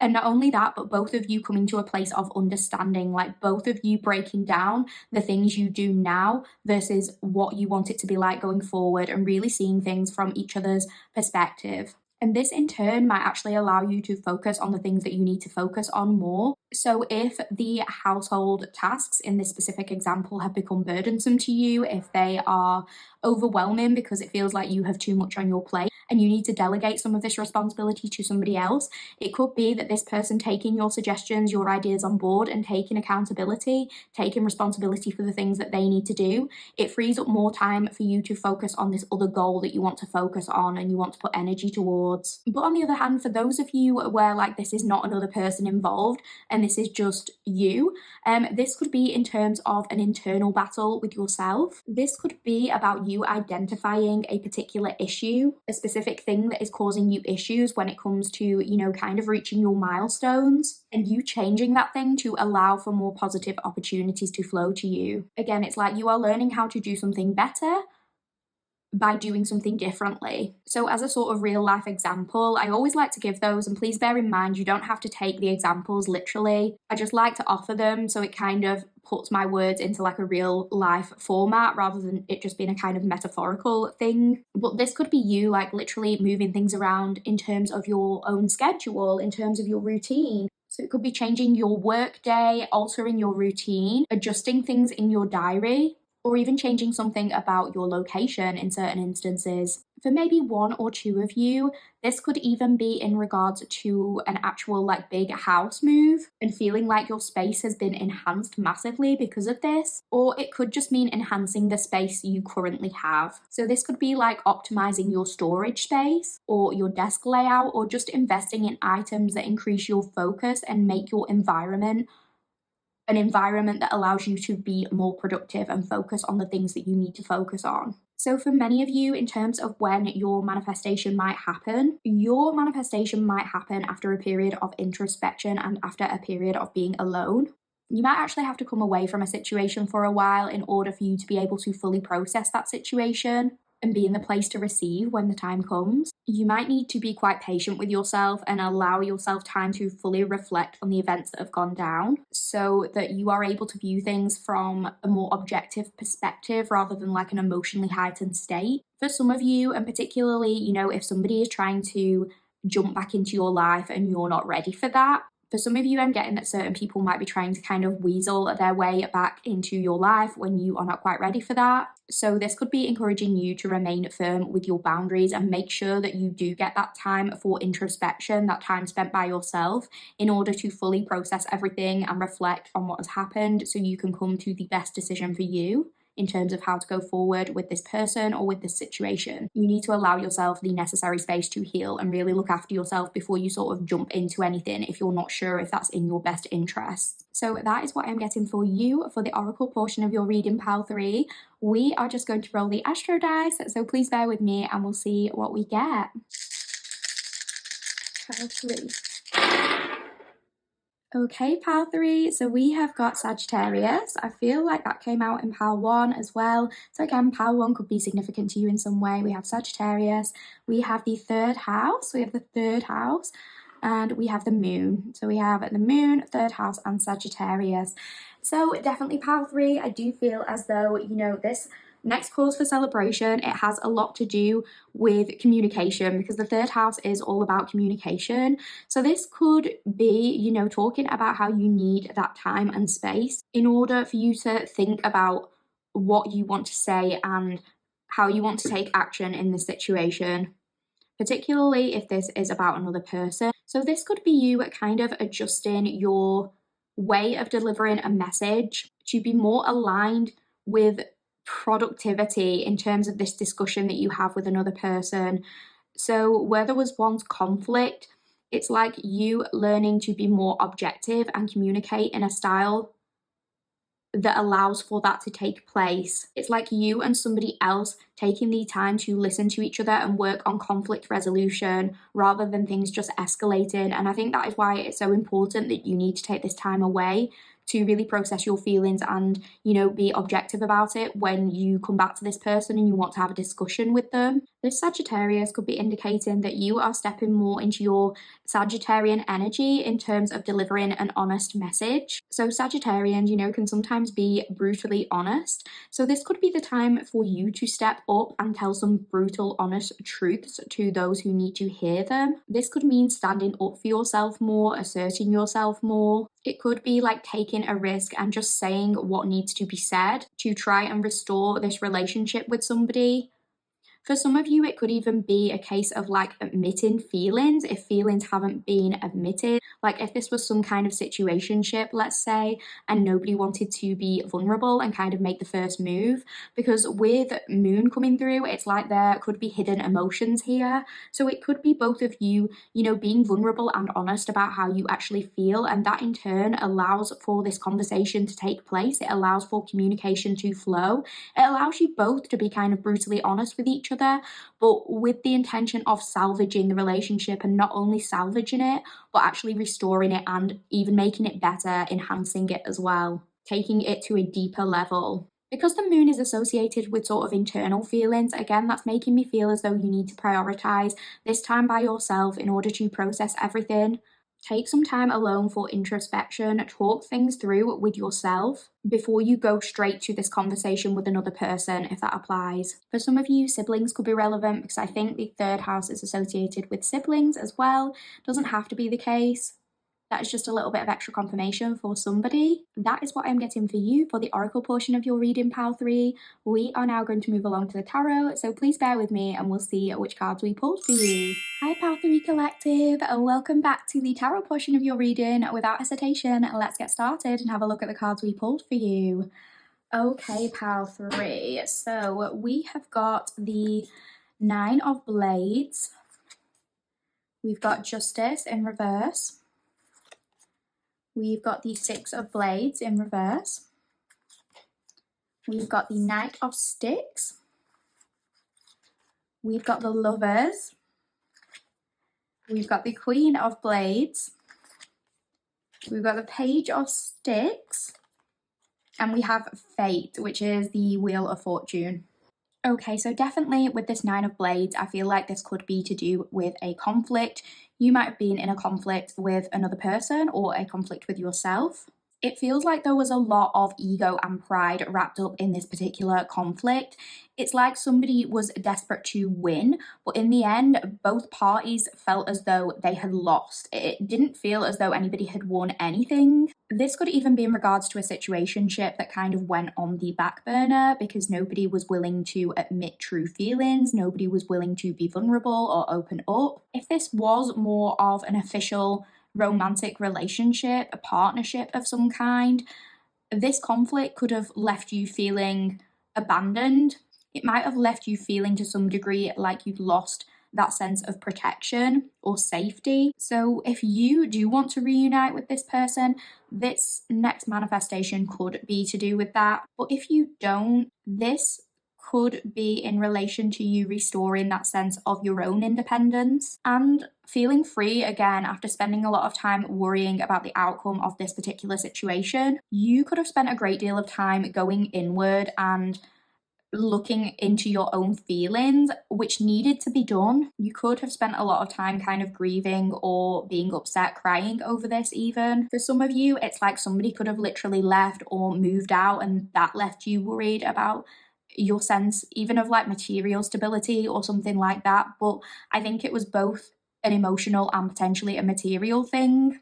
It left you very worried and concerned about what would happen in the future, about how to go forward. With Justice in reverse, I'm definitely getting the sense of a lot of confusion over this situation. It's like everything was thrown up in the air, everything was thrown into chaos, into disarray, and it left you kind of wondering where to go from here. It just felt as though there were all these kind of external circumstances. It's like something distracted you from what you really wanted, and it kept making you question, like, why is this happening to me? It's like maybe your focus was lost or taken away from something that you wanted to achieve, due to this very valid emotional response to a set of circumstances, hence this need for introspection. That's kind of why you needed time away, like to go into hermit mode. It felt like you weren't in the most rational or logical headspace at the time, and you needed that time of isolation to bring order to your life, to kind of rebalance things a little bit and getting to balance the scales. You might have needed to get your energy back or get your physical or mental health sort of back on an even keel. So I'm getting something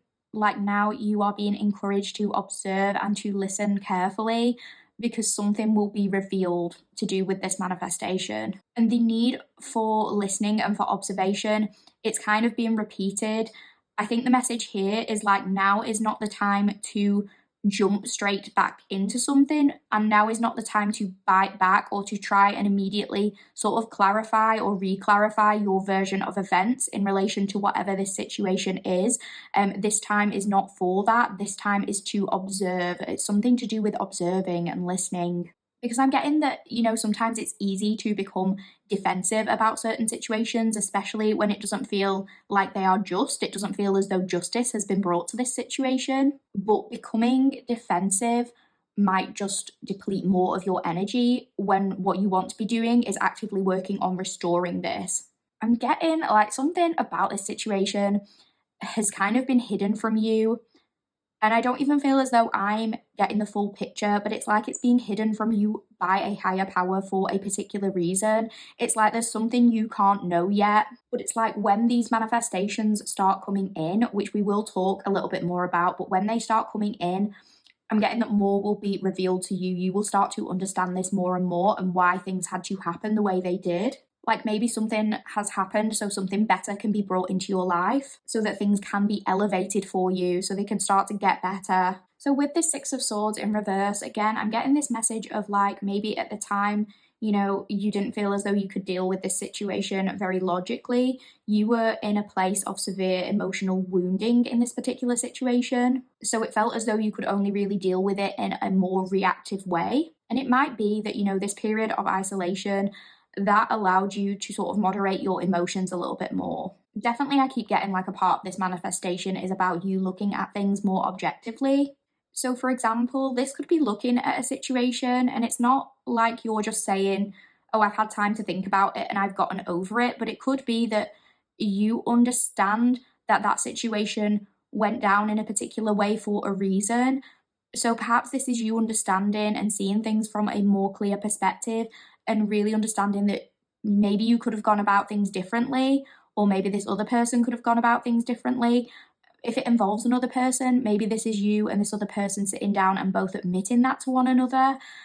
Maybe you now realize that, a perceived rejection was only perceived that way because of childhood wounding or something like that, and that therefore made you more reactive than what you would have wanted to be if you got a chance to step away from that situation in that moment where it went down. I don't know if that's going to make a lot of sense to many people, but that is what's coming through. So it could be like a perceived rejection from another person that wasn't intended in that way. And now, like, part of this manifestation is maybe you starting to see that and starting to realize that actually you and this person might have misunderstood each other and that you might have both been approaching something in a reactive way when actually what you want to do is rebuild the relationship. So now you are both coming back from this place of objectivity. Or it could be a rejection in terms of feeling like you've been declined for a business opportunity or a job offer and feeling as though that makes you not good enough for whatever it is that you wanted to pursue. It could have been that that particular thing hit you a lot harder than what you thought it would. Like you didn't think it would upset you that much and it really did. And now you're, sort of learning how to be more objective about situations like that, how to take a step back and figure out where those strong emotions are coming from, but not let them ruin you. So whatever this situation is, it kind of forces you to take a step back and look at things from a lens of neutrality. And when you are able to truly reflect on the things that might have caused these emotions, your self-awareness and your emotional intelligence continues to increase, and your potential for this manifestation to come into fruition becomes more readily available because you are now more able to focus on your goals and be less worried about this thing that was taking up so much of your attention and your emotions. And you are less worried about the potential for rejection. So with this Knight of Wands, I'm again really getting the rebellious streak coming back through pile 3. You might be somebody who, like, if you listen to my last reading, the last reading I did, you could have chosen pile 1 in that reading. You don't have to have done. If you've not watched that reading, you could always go back and look at pile 1, but you absolutely don't have to. It's just that I'm getting that phrase again, act now, think later, or something like that. So you might at times have been somebody who is a little bit easily provoked. You could be quite feisty or a little bit of a fire starter in some way. So this next cause for celebration could be you learning to utilize some of this Knight of Wands energy and direct that fiery energy towards something that is going to bring you joy, because you do have a very like entrepreneurial, ambitious spirit, and channeled in the right ways, this could be your biggest superpower.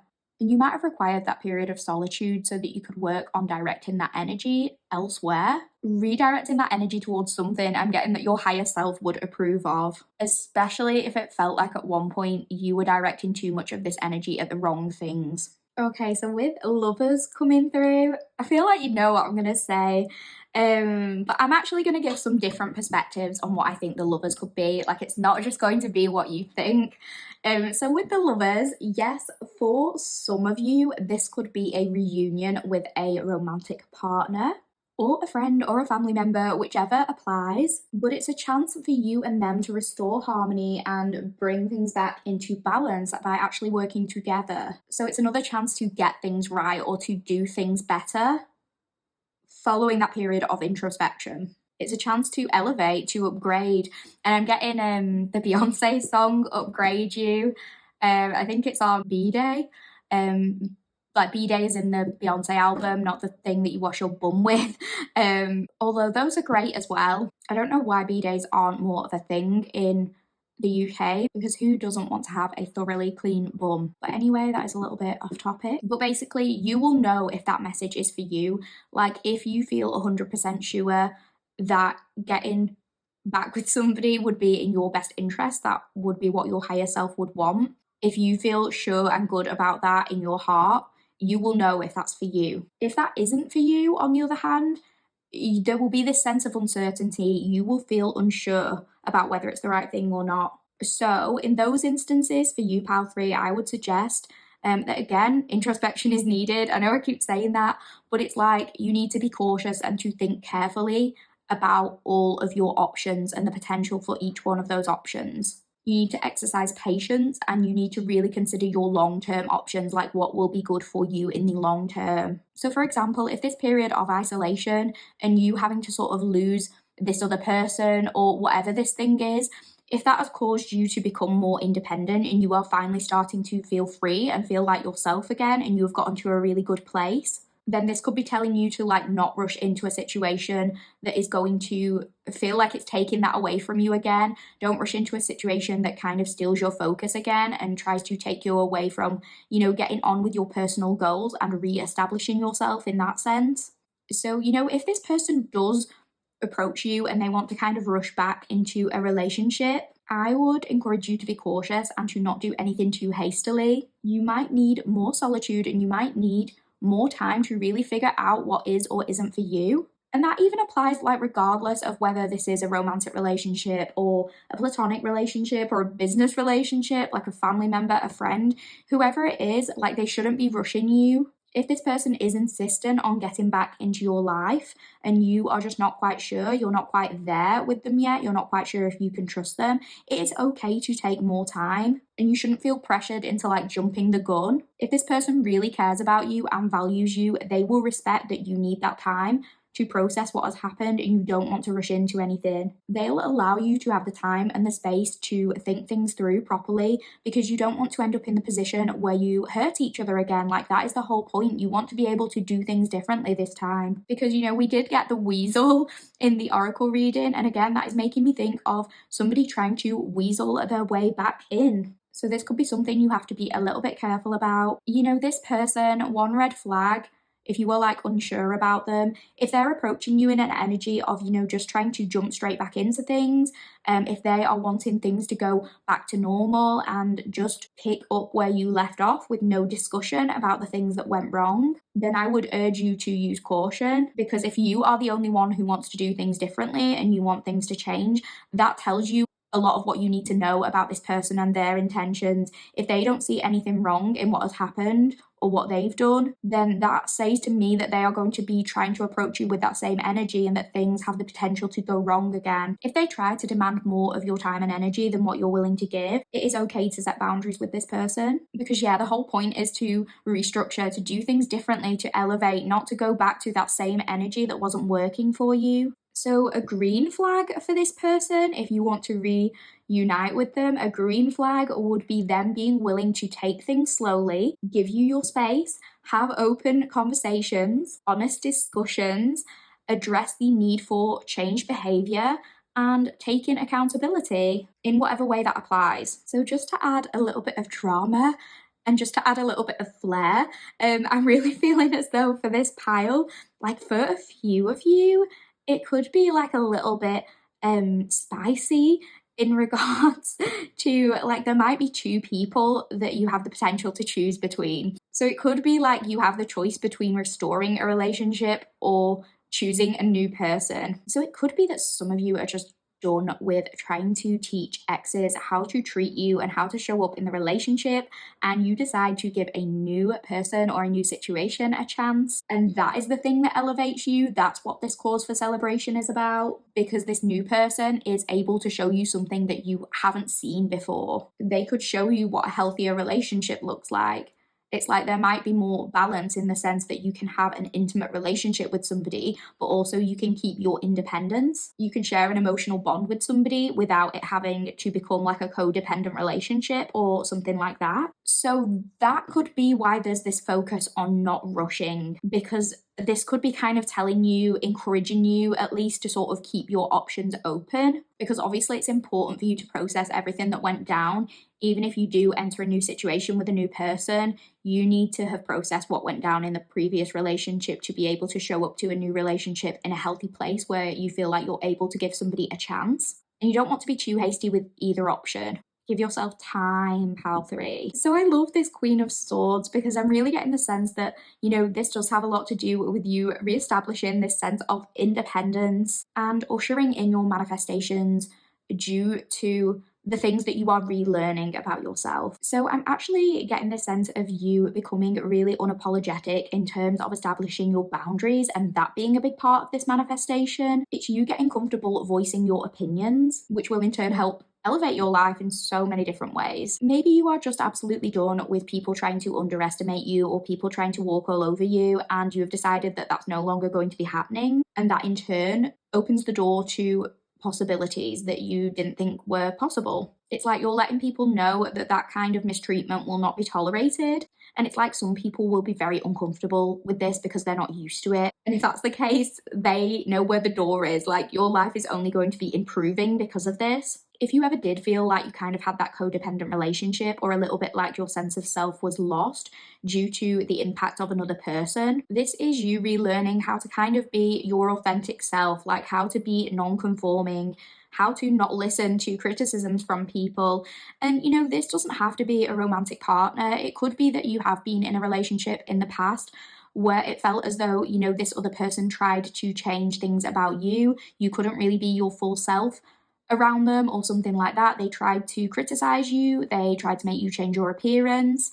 It felt like you couldn't dress a certain way or things like that.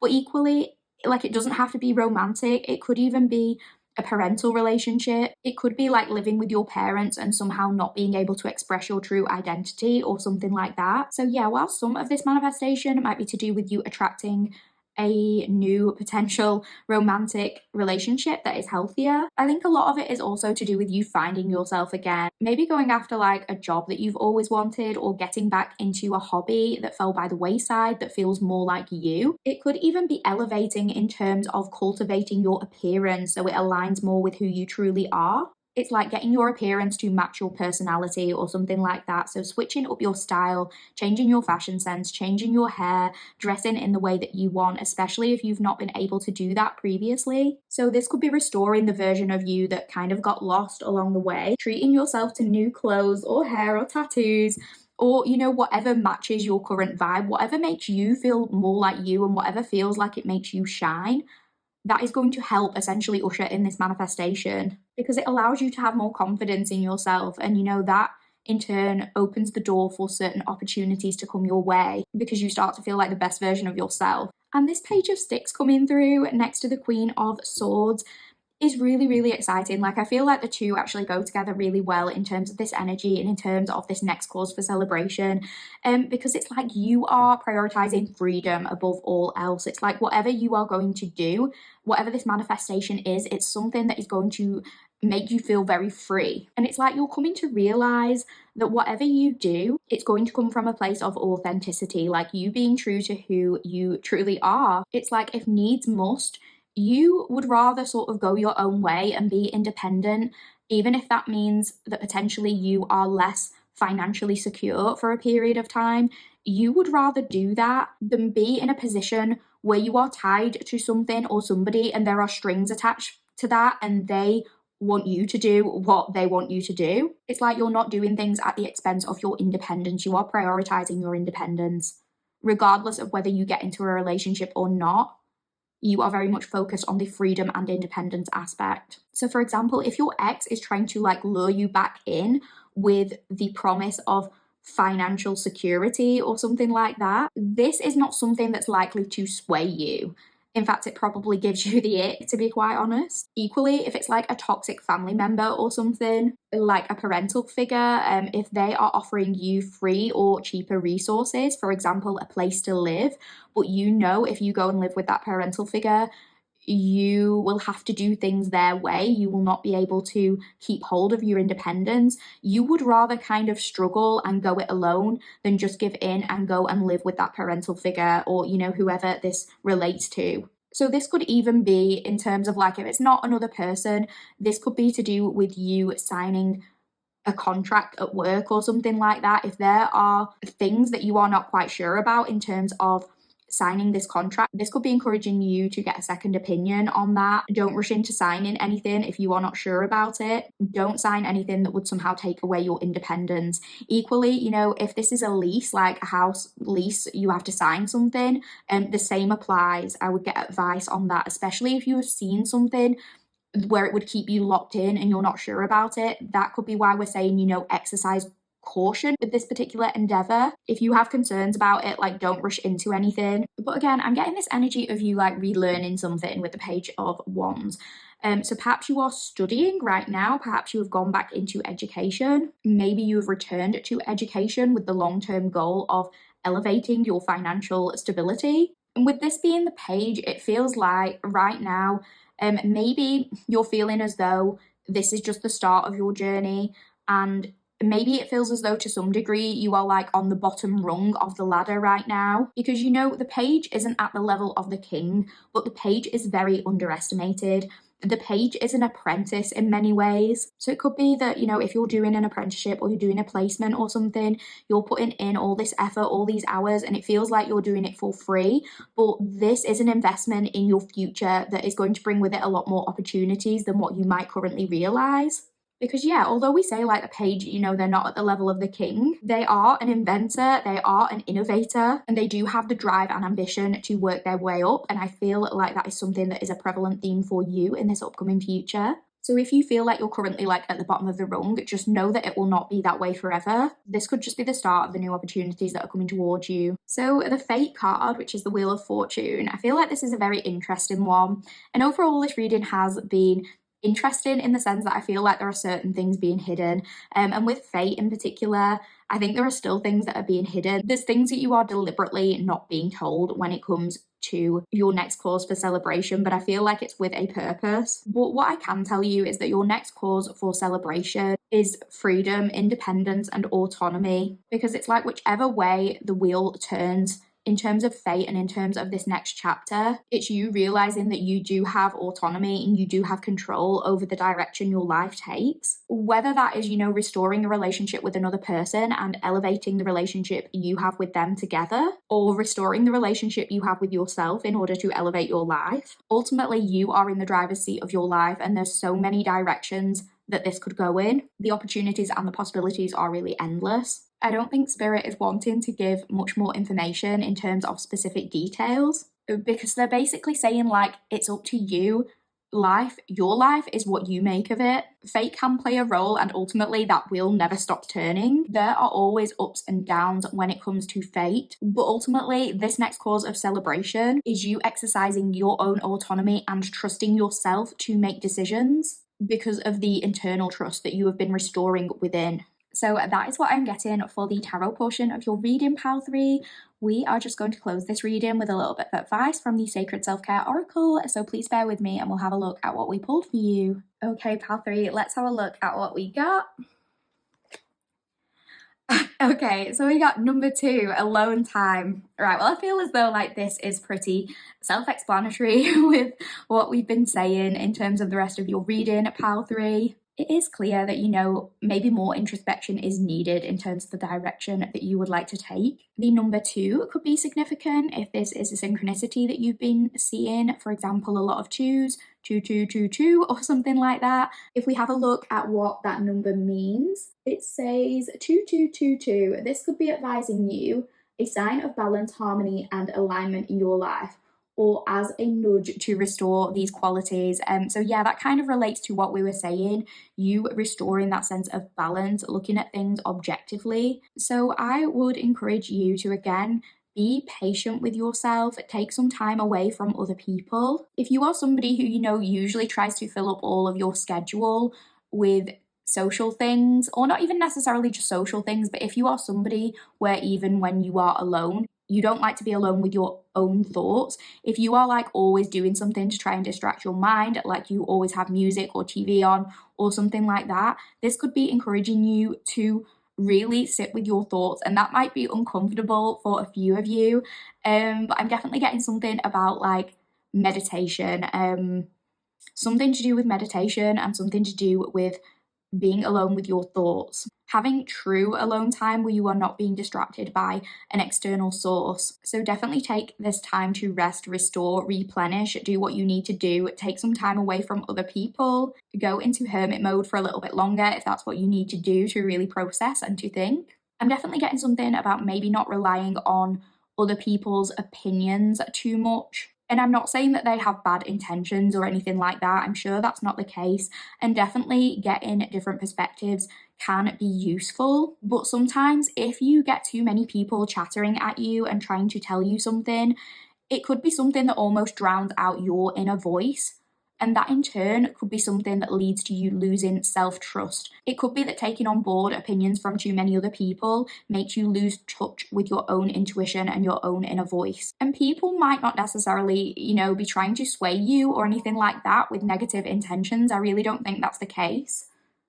But they might, for example, be projecting their own situation onto yours, when in reality, your situation could be completely different than theirs. But this, in turn, their advice might make you doubt what you know deep down. I hope that makes sense. So that is why this alone time is really important, because it allows you to reconnect with your inner voice and, again, learn how to trust yourself more, because that will be a crucial part of, ushering in some of these manifestations. And even if you're somebody who, you struggle to make those smaller decisions, taking those baby steps and making those smaller decisions can lead to you making bigger decisions over time. It doesn't have to be you make all these huge decisions at once. In fact, you're very much being encouraged to sit on things for a while. But in terms of little things, in terms of just deciding small things, I would encourage you to do that, because that will help you rebuild this sense of trust. And as well, I'm getting this message about maybe taking yourself out on a date.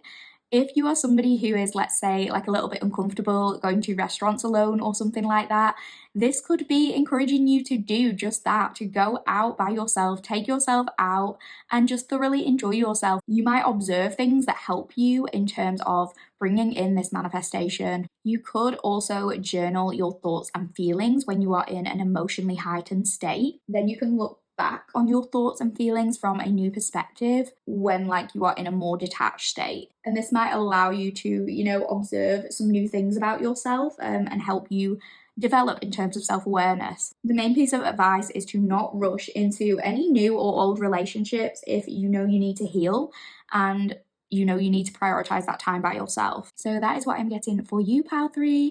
I really hope you enjoyed this reading. If you did enjoy the reading, please like the video, please comment, and if that's all possible, please subscribe. All of that would mean the absolute world to me, and I would appreciate it so, so much. Thank you for being here, Pal 3, and I'll see you in the next one.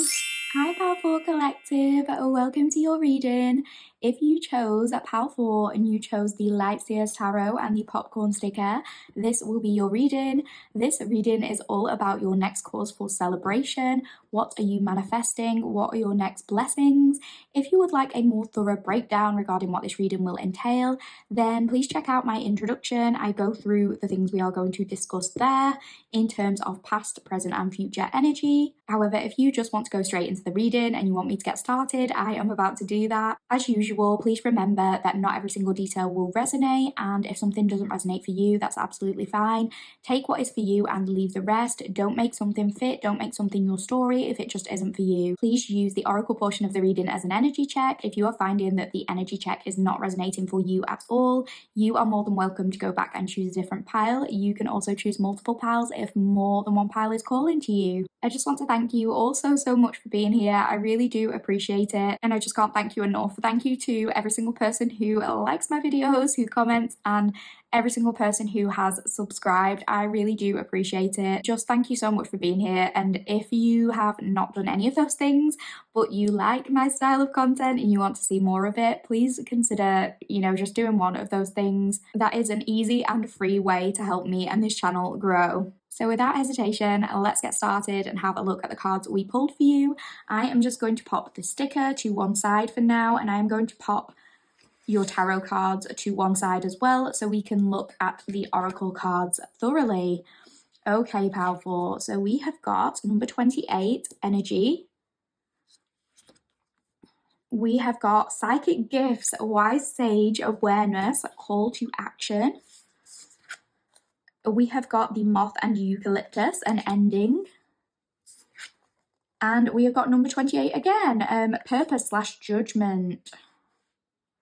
Okay, interesting. So we have two cards here with number 28 showing up on both, which I don't think is a coincidence. So the number 28 could be significant to you. Many of you could be 28 right now in terms of your age, or if you have passed that point, this could have been a significant age for you where something big happened in your life, some kind of big shift, or maybe sort of where this manifestation first started to take root. If you've not yet approached the age of 28, it could be indicating that that will be an important age for you. However, it doesn't have to be to do with age specifically. It could just be an important number, an important date, but the 28 is definitely standing out to me. And if this is in terms of like an angel number or a synchronicity, if we look at 2828, I will just clarify the meaning of that so that we can get a little bit of insight into this reading in further depth. Okay, so when we look at 2828 as an angel number, it says angel number 2828 promises success through give and take. Right, interesting. Okay. It says this is a number about giving and receiving.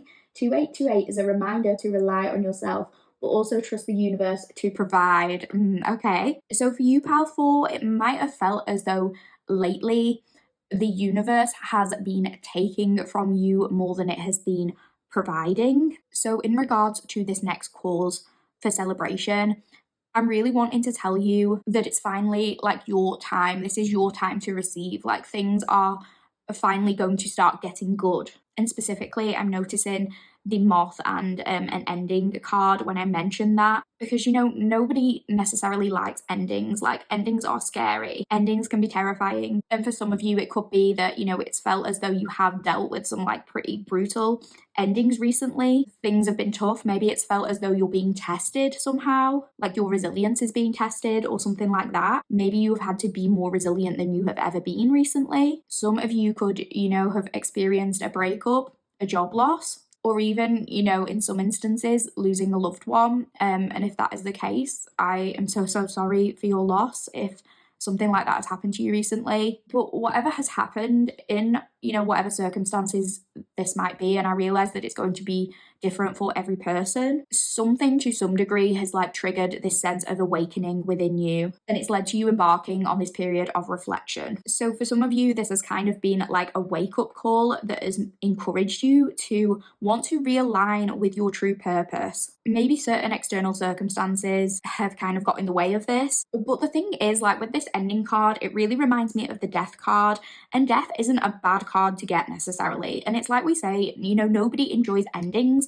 They're very difficult when you're going through them, and when we are going through them, we kind of hate what is happening to us. But the thing that I'm getting is that where there's death, there's rebirth. So a huge part of this manifestation could be you stepping into this new chapter of your life, this element of rebirth. With this call to action, there's some element of you potentially pushing past doubt. It could even be self-imposed doubt, and going after what you want because you know that it is truly for you, because it truly feels like a part of your higher purpose. It's like the door might have closed on one thing, but other doors are opening, and you are starting to notice this as part of this manifestation. And for some of you, it's like if this ending hadn't have happened, you might not have ever been in this position to question things the way that you are currently doing. So with the moth card, like moth symbolism could be significant to you specifically. Maybe you have a moth tattoo, or you are just interested in the symbolism spiritually surrounding moths. So if we look into like the meaning of seeing moths and things like that,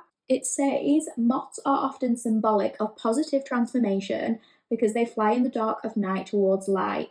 In some traditions, moths are seen as a symbol of a holy union of light and dark needed for a soul's transformation. So that was just one example of the meaning behind moths and things like that. I know moths can mean different things to different cultures, so take it in whatever way resonates to you and your culture. But I definitely feel as though, that sense of going towards the light and that transformation, that is very significant to this reading, because there is this definite sense of you like utilizing these dark experiences in order to propel yourself into the light. And I do think there's something here about light shining on you, or you being in the spotlight, and that might be very uncomfortable for those of you who are introverted. It might not be something that you have ever done or even thought about previously, but you are getting the urge to do it now. It's like it's coming from this higher source. Again, it's this like call to action, an unavoidable need to do something. And particularly as well, like if we look at the sticker with you choosing the popcorn sticker, it's like eyes are going to be on you. People are going to be watching. People are going to be listening because you have something important to say. And I feel like it goes without saying, with psychic gifts, a lot of you are highly psychic and have psychic gifts. A lot of you are very spiritual. And I feel like there's always a pile in every reading I do where I say that. And I'm trying not to repeat myself too much, but I kind of have to say it, like with this card coming through, and I am feeling it. But I feel like it makes sense, because as a reader myself, I often watch other readers, and I know that other readers do watch me from time to time. So if that's you, I just want you to know that you are in the right place and that you chose the right pile. And if you are not yet a reader, but you want to be, maybe this call to action is really encouraging you to do that, because you do have the gifts. It's encouraging you to share your knowledge. Like, the time is now. There is no better time to do this. That is something that I'm getting. So some of you, like if that does apply, some of you are doubtful.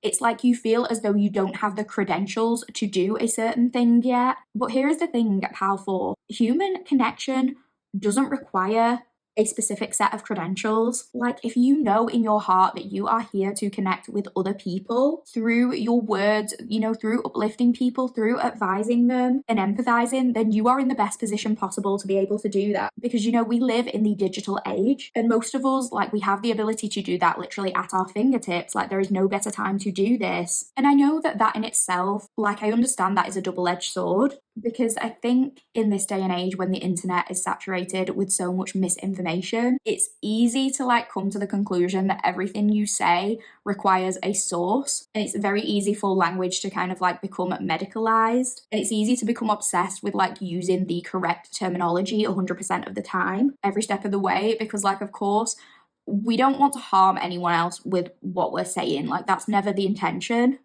particularly when you do something like tarot, if that does apply to you, pile 4. And don't get me wrong, credentials are important. Having valid sources are important. For example, you shouldn't be out there like telling somebody what they should or shouldn't eat if you do not have a background in nutrition. You should not be giving somebody specific health advice if you do not have the clinical expertise to back that up. That is one thing, and that is something that definitely requires those credentials. But just in terms of connecting with other people, with other beings, being empathetic and understanding and validating people's feelings and allowing them like a safe space to vent those feelings and feel that sense of connection, you don't need a degree for that. That is something that's always been innate to you, because something that you have to share could be crucial even to just one person, and you sharing that could kind of help you align to this greater sense of purpose. And I don't ever want to come across as I'm saying, like tarot and things like this, random people doing random things on the internet should ever be a replacement for people doing their own personal work, or should ever be a replacement for things with a sort of actual medical or scientific background, like therapy, for example. I'm not saying that. Therapy certainly has its place, but I think tarot also has its place, and I think many of these things can work alongside each other in a productive way, providing that you are also listening to your own intuition. I know for me personally, as dramatic as it sounds, certain tarot readings have felt life-saving during difficult moments, and in some instances, I have connected more with tarot readings and tarot readers on a very human level. I have felt more understood by readings than I ever have in therapy, for example. I'm just saying different things work for different people and everything has its place. And if you know that you can help people and you know that you're not doing anything to harm anyone else, I think it's important for you to be able to feel safe spreading your loving message to people. And it doesn't even necessarily have to be tarot reading, but this is definitely something to do with you sharing your experiences to connect with other people. And you don't need to cite your sources in order to be able to share your experience. This could be talking about body image issues or mental health or societal issues. It could be talking about sexism or racism or anything. It's something to do with you sharing your voice in order to connect with other people and in order to help them. It could be you, sharing your music, singing or writing poetry or writing in general, art, anything creative. It doesn't necessarily have to be something specifically spiritual, but it's something that connects with people on a soul level. It's something that feels raw and like not medicalized. It comes from the soul, if that makes sense. So if this does resonate, pile 4, this could be something that you have been putting off for a while due to fear of judgment, due to potential criticism, due to not really knowing whether you can truly do this, whether or not you're talented enough at it. But this is your sign that you are. And if you are here and you know that you've chosen the right pile and you know that, this is something that your intuition is leading you towards, if you know that deep down and that voice is kind of saying to you like now or never, it's really important to listen to that voice, listen to what that voice has to say. You have never been wrong. I keep getting the phrase, you have never been wrong.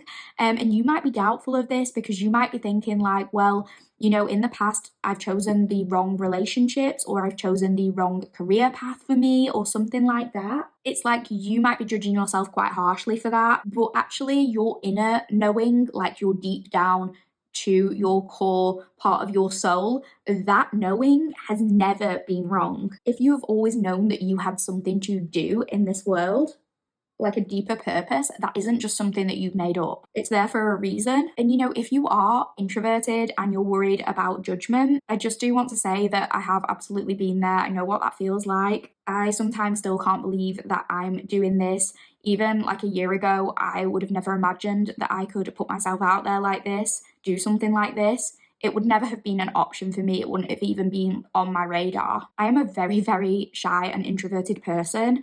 If I ever had to do any type of like public speaking at university or anything like that, like if I had to do a presentation, I would without fail have a panic attack every time. And I'm still not the best at public speaking or anything like that, but I am learning. Like ultimately, I wanted to help other people the way that other readers have helped me, and it just felt like I had to push my fears aside in order to do that. But if that is a little bit like you and you do struggle to put yourself out there, I just want you to know that you are so seen. I really do understand that. But if you do know deep down that you have important things to share, I'm telling you, that feeling of knowing that you have helped even just one singular person far outweighs any criticism that anyone could give you. And side note to that as well, like if this is something to do with the internet and you potentially establishing a social media platform or putting your voice out there in some way, I do just want to say, like, although the internet can be problematic in many, many, many ways, I also do think that to do something like that, this is the best time. And this is why it's your time, because you have total creative control over how that goes. It's not like, public speaking where you're just in a room full of people and if you mess up, like you have a panic attack like I did and like run out of the room crying and screaming or something. Like, for one thing, you don't even have to show your face. You can go by a different name if you want to. You can be as anonymous or as not anonymous as you want to be. Like, you are fully in control. You can always delete anything that you're not happy with before you allow the general public to see it. You can edit things the way you want them to be edited. So if you are not comfortable with, public speaking like that, just remember that you are in control. You don't have to put anything out there. You could even just do something like at home in your own space, get comfortable with speaking on camera or on a microphone or something like that, and just go for it, because you know that you don't have to put it anywhere if you don't want to. So there's so much potential for creative control, and you don't have to do anything you don't want to do. Nobody has to see it if you decide that is the cringiest thing I've ever done and that is getting deleted. That is fine. You don't have to do it. But if you know that a message needs to get out there and you need to be the one to put it out there, there could be this sense of like something bigger than you that is kind of encouraging you to do that and just take charge in that way.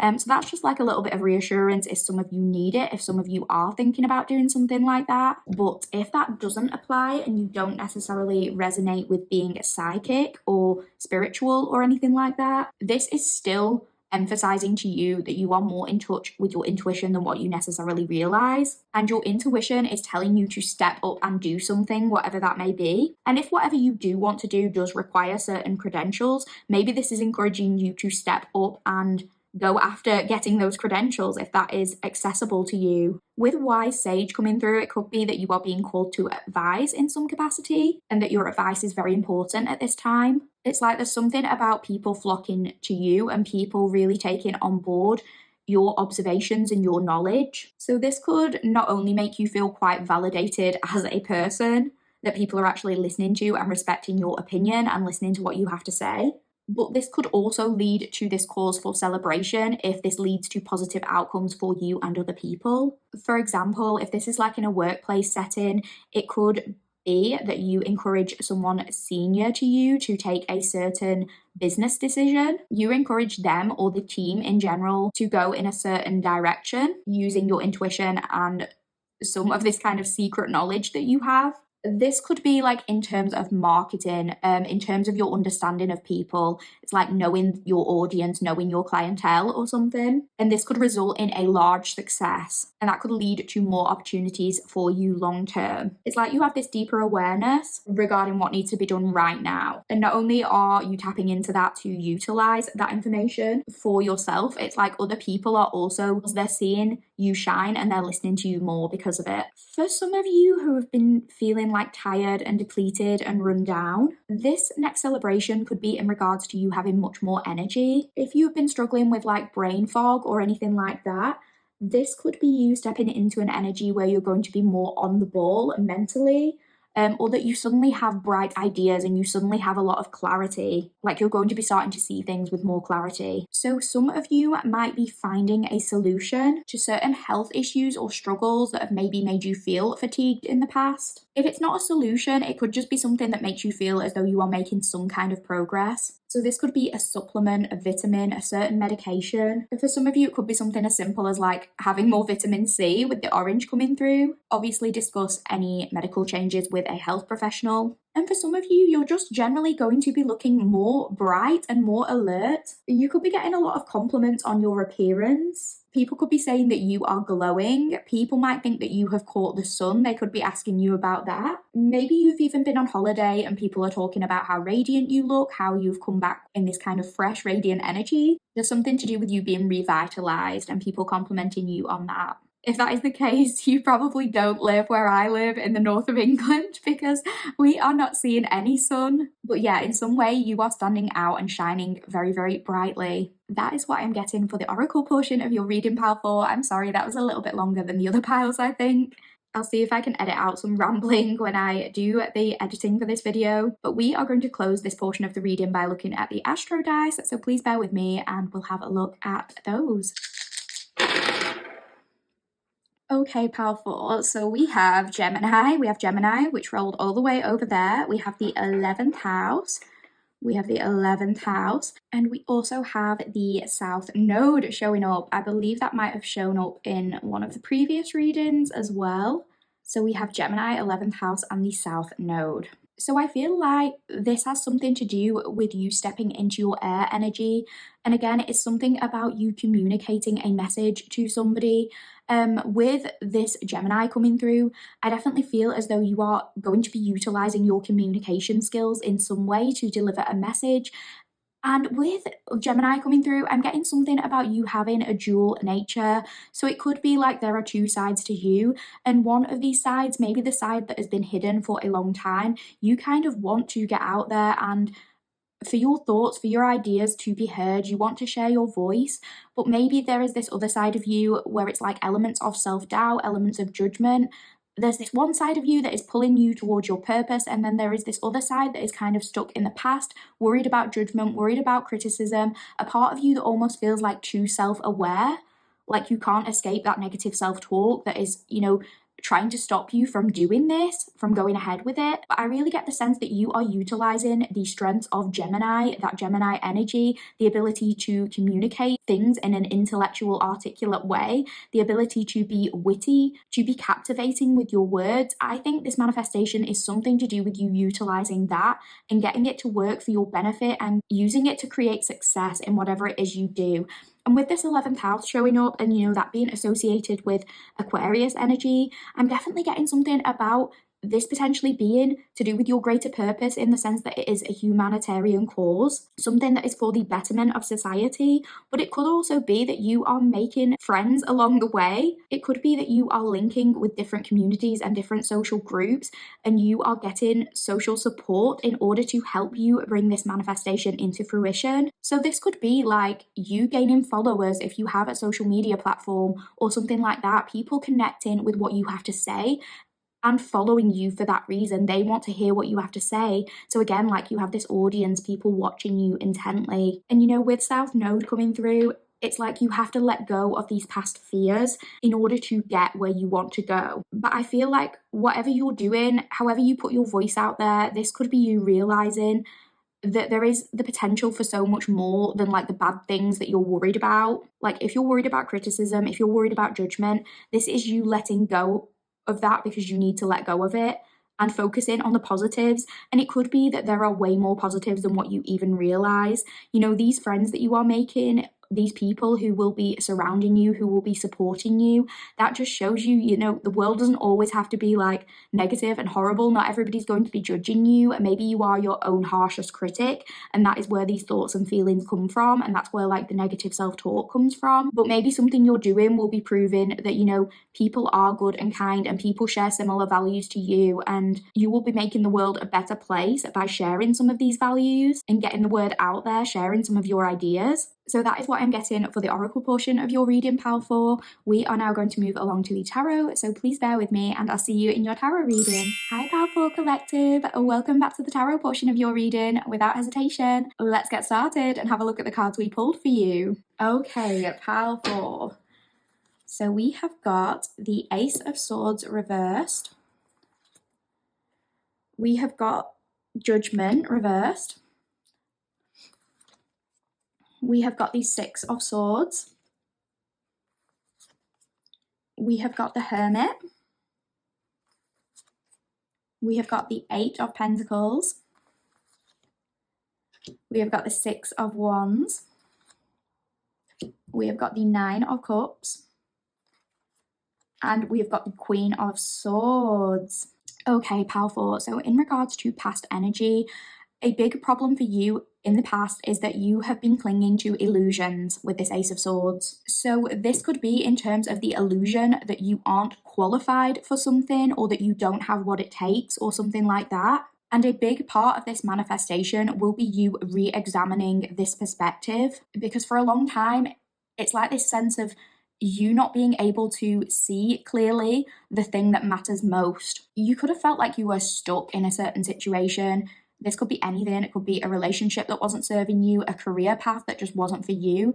It just didn't feel like you had a purpose in this particular thing. It wasn't going anywhere. It's like you either felt as though there wasn't better out there for you, or you couldn't do the thing you really wanted, so you might as well just stick with what you've got.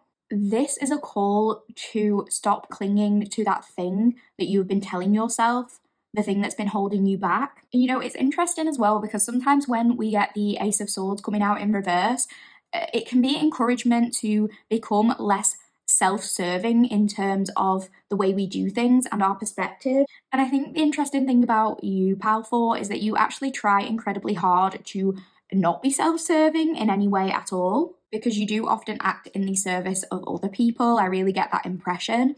And a lot of the reason that you don't necessarily put yourself out there is because you don't want to cause potential harm to other people with anything you say. You worry a lot about that, when actually all you want to do is connect with people, and all you want to do is be able to help them. So I think part of this manifestation could be encouraging you to take a step back and look at the bigger picture and actually challenge that perspective. And if you know that you have a message that people need to hear, it could be about pushing past that fear of judgment and focusing on the bigger message that needs to be heard, and the bigger message that has the potential to heal. Because I'm getting this phrase, like, when we are more focused on ourselves than on the actual message, we kind of lose track of why we are wanting to do this in the first place. Like, it's not about us. I keep getting that phrase, it's not about us as individuals. Like, on an individual level, it isn't about us. So with Judgment reverse coming through, I'm getting the sense that there has been externally imposed restrictions that have been coming up in your life, that have kind of been presenting themselves along the way, and this has caused some difficulty for you. It might have been making this journey harder for you. So this is a message about trying to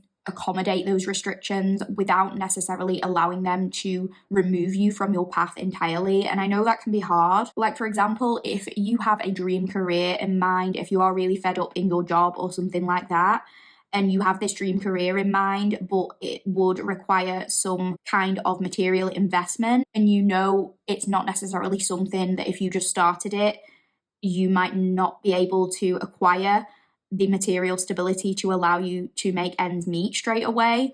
That can be hard, because it's like we've discovered what this thing is that we want to do, but maybe we just don't have the time and resources for it right now. And that's difficult, because you want to kind of like throw all your energy into it. You're kind of thinking like, oh, I don't want to go to work. I don't want to be in this dead end job. I just want to focus on, you know, this dream that I have in mind. I want to start that up right here, right now. And maybe, you know, you can't accommodate that in the current circumstances. Maybe you have a day job where, for example, you're really short staffed at the moment, and maybe you're just really drained at the end of a work day, so you don't necessarily have the time to like focus on these other creative projects or outlets or something like that. Maybe a lot of your energy is currently taken up by other things, and that can feel quite disheartening, because, you know, you want to focus on the thing that is really calling to you, but there's never like a good time to try and start it. Or maybe like you're just battling some kind of health issue, and it feels as though you don't have enough energy to be able to fully commit to this thing that you want to do right now. But with this Judgment card coming through, I do feel like this is encouraging you to kind of welcome the ebbs and flows of this journey. Like, sometimes 100% commitment might be possible,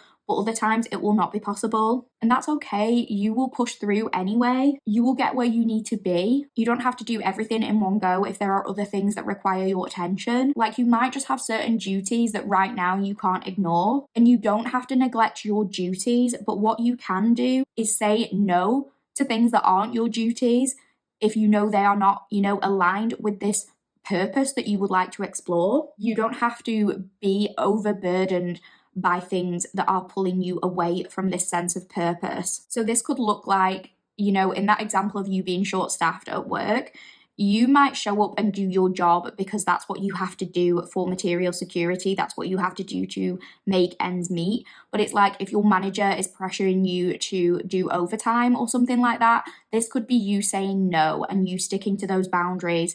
Because although you have to show up and do what you have to do, you don't have to do extra when you know that you want to dedicate that extra time to something more worthwhile. It could also look like saying no to social engagements and not feeling pressured to attend social events if you know, again, that is going to pull you away from what you want to do and where you need to be. So what I'm saying is, in terms of the tasks you need to do, don't neglect those. The tasks that are just like part of your routine, you just have to get done, but try not to become overburdened. Like, for example, if you have children, you have to look after your children. There is no getting around looking after your children. That is something you have to do. However, it doesn't mean that you have to open a daycare and look after everybody else's children.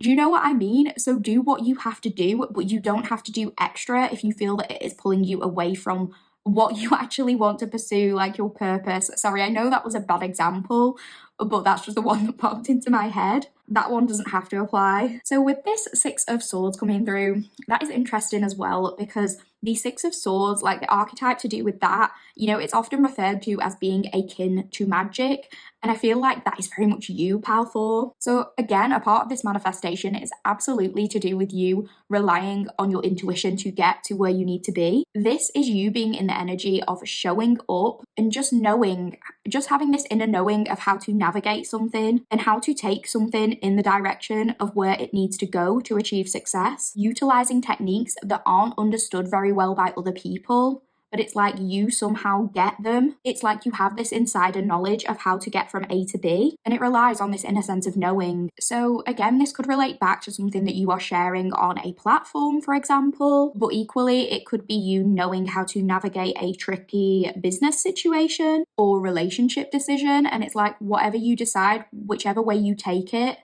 it ends up in resulting for success for you and for others. For some of you, this could lead to some kind of promotion. This could be the cause of celebration, a promotion in whichever field you're involved in. And with the Hermit coming through, Pile 4, you know, the Hermit is often personified as like this sort of humble teacher. Like a teacher in a disguise or something like that. And this could be you, because I feel like a lot of people could learn from you, but perhaps you've kind of been underestimated in the past. But it's like now your opinions are going to be being valued. You might have been somebody who was often referred to when you were younger as like wise beyond your years or something like that. You could be somebody who has a strong connection to earth, nature, animals, plants. And I feel like maybe you have been preparing for this next chapter in your life by taking time to go out in nature and to kind of decompress. And if you haven't done that, maybe that is something that you should do. And for some of you, this could just be further clarification that you are furthering your education in some way or becoming a teacher to some degree. People are ready to listen and learn, and you are ready to teach them. You are ready to share your insider knowledge. So with this Eight of Pentacles, it's like people are really noticing how skilled you are at what you do. So I'm getting this message like you're top of the class, you're the best of the best, nobody can do it better. And I'm getting this message that you are going to be very highly in demand. So as part of this next manifestation, you could be becoming very busy. Your schedule could be getting very booked up. So you might be being encouraged to manage your diary. You might have to consider what to put your time and energy into more carefully, because you might be in the position where you are so in demand that it's difficult to decide what to take on. You might have to be quite selective in the things that you take on, what is going to bring you the most joy, what is going to bring you the most success, what is going to bring you what you want. It's like going back to this Hermit, when you were this teacher in disguise, not everybody could understand your genius or see your skills, but now with this Eight of Pentacles, in terms of this manifestation, it's like there's going to be this sudden burst of popularity where more and more people are starting to see your talents for what they truly are, and it's you feeling like you kind of have to churn work out continuously to live up to this demand. And I do just want to clarify that, like, you're not putting shoddy work out. When I say churning work out, you're very committed to it, but you are committed to perfecting that craft. But that is also why you need to remain vigilant in terms of protecting your energy, because it is going to be a lot to take on. So you do have to be selective. But yeah, I'm definitely getting that there's going to be this profound feeling of you being indispensable all of a sudden. I'm getting the word indispensable, but there comes with it like an element of you know, not wanting to get trapped in this workaholic mindset. You may actually need to delegate certain tasks, and you may need to learn how to accept assistance when it comes to doing certain things, because it might be that it is very difficult to handle all of this alone, and you don't want to get in the position where you are getting burnt out. So for some of you, like, this could be an actual promotion at your job, but it's like some of your old tasks might need to be delegated to somebody else so you can focus on the one thing that is allowing you to shine. If you have a team, for example, at work, it might be that like they need to help you at the admin tasks so that you can focus on the thing you are best at, which could involve like creativity or marketing. It doesn't have to be that specific example, but it's like you have to delegate something to somebody else or a team of people so you can focus on the thing that is really calling to you. So with this Six of Wands coming through, this is quite an exciting one. So with the Six of Wands, it's like throughout this endeavor, it is going to feel like you are taking a risk. And especially like at the beginning of this journey, it is very much going to feel like you are taking a risk. But this risk is going to lead to so much reward and so much victory for you, Pal 4, because you're actually going to be acknowledged and you're going to be recognized for your efforts in something and for your contribution to something. You are about to be valued and about to be praised in a way that might not have ever happened before. For some of you, this is very much calling you to step up into that leadership role. And some of you just aren't wanting to hear that because you are still very uncomfortable with that label of leader. But whatever you're going to do is going to lead you and potentially others to this success. So in a business setting, for example, this could be your enterprise, like your idea, navigating a team of people towards success, and everyone, including, you know, your superiors, feeling grateful for your contribution. And there could be some element of this feeling like a risk just due to your own discomfort. Like maybe your manager, for example, sees your potential and they encourage you to step up and lead this project. Maybe they say to you, like, you know, Pal 4, this is your idea. It's a great idea. So you lead this project, you lead this team, you put together a presentation, you decide what needs to be done. You're like put in charge of something, and that can feel quite scary. It can feel a little bit uncomfortable. It feels like it could very easily go wrong, like the whole thing could come crumbling down around you. But listen, Pal 4, we are not getting the tower anywhere in this reading. In actuality, this is an endeavor that leads to you having more faith in yourself and other people having more faith in you than ever before. And I always view the Six of Wands in this particular deck as like somebody being on stage, somebody having a grand audience. So again, I am getting this feeling of like you're going to have a lot of people listening or watching, because again, like what you have to say is important. And this could be you know, getting more comfortable being in the public eye, building your confidence that way, having a platform and really raising and sharing your voice, maybe for the first time ever. For a small minority of you, this could be a literal stage. If you do like music or dancing or theatre and that's your passion, it could be to do with that. An opportunity in that regard. Even things like, you know, like slam poetry or comedy or TED Talks, that is a way of connecting with people, and you could bring something different to the table and you could be finally showcasing this. Definitely something to do with performance is coming through for a small minority of people. But for many, it's more likely to be an online platform, a podcast, a YouTube channel, a social media presence, something like that. But you are going to have fans. This is going to be part of a cause for celebration. So this could mean gaining fans very quickly, like quicker than you thought, or just feeling like you're connecting with the right audiences and that you're being heard and that your ideas are being praised in some way, like you're being validated by connecting with a group of people. And again, with the Nine of Cups, victory coming through very, very strongly. This is the reward of your labor. This is you getting something back. And you know, it can also be associated with these things coming in very rapidly. So it could be like once the ball gets rolling, these manifestations are coming in very rapidly. The thing is though, like with the Nine of Cups, this isn't just necessarily about success. It's about that feeling of happiness and fulfillment that comes with bringing something into fruition that is for the greater good of others. And I do think that, you know, this could very easily be a material reward. I think that is very much possible. But, you know, you could have all the material success in the world and you could still not feel happy and fulfilled. And I say you specifically, Pal 4, because some people could be happy with just the material reward. Or sorry, like some people could feel as though they're happy just with the material reward, even if, you know, they're not aligned with their purpose. But that is not you, pal 4. You are here to like do more. So for you, it's always been about more. So although there's definitely the potential for more financial security, I'm more like focused on this being something that is keeping your cup full, something that is like truly allowing you to feel grateful and blessed. So with the Queen of Swords, and I feel like we did get Queen of Swords in another reading, I just can't remember which one it was. But with this Queen of Swords, I'm getting that this manifestation is something that is going to allow you to set high standards for yourself. And you know, people should be able to set whatever standards they want for themselves, you know, regardless of position in society or regardless of material success or anything like that. It is up to you what standards you set, but what you will have achieved by this point is the thing that really propels you into fully believing that you deserve to set those standards and you having the confidence to be able to do that unapologetically. You're going to be feeling very confident in the ability to use your intuition to pick up on things subtly. You're going to be very confident in that kind of unseen knowledge that you have, and you're going to be using it to navigate the world around you to achieve that success. And if you do identify with being feminine, this is you stepping into that feminine power. Because so often I feel like the world puts a lot of emphasis on the things that are typically associated with the masculine. It's like tangible, earthly, material things are very much put on a pedestal, whereas like those things that are kind of immeasurable by like objective standards, intuition, sensing, feeling, things that are associated with the divine feminine, those things are often underestimated or they're deemed not important because it's like it can't be cited with a source. And you know, the example that's popping into my head when I think of this, I just think about like the stereotype with men and women. And I'm not saying that you have to be a woman to be listening to this. I'm not saying that you have to identify with that label of woman. Of course, this is just a stereotype. And I'm not saying that any of these behaviors are innate to men or women. I think a lot of this has to do with societal conditioning. And that's a whole different topic for another day. But just in terms of like when people say a woman's intuition, so please take this all with a grain of salt because this is just like a little bit of a funny kind of stereotypical example.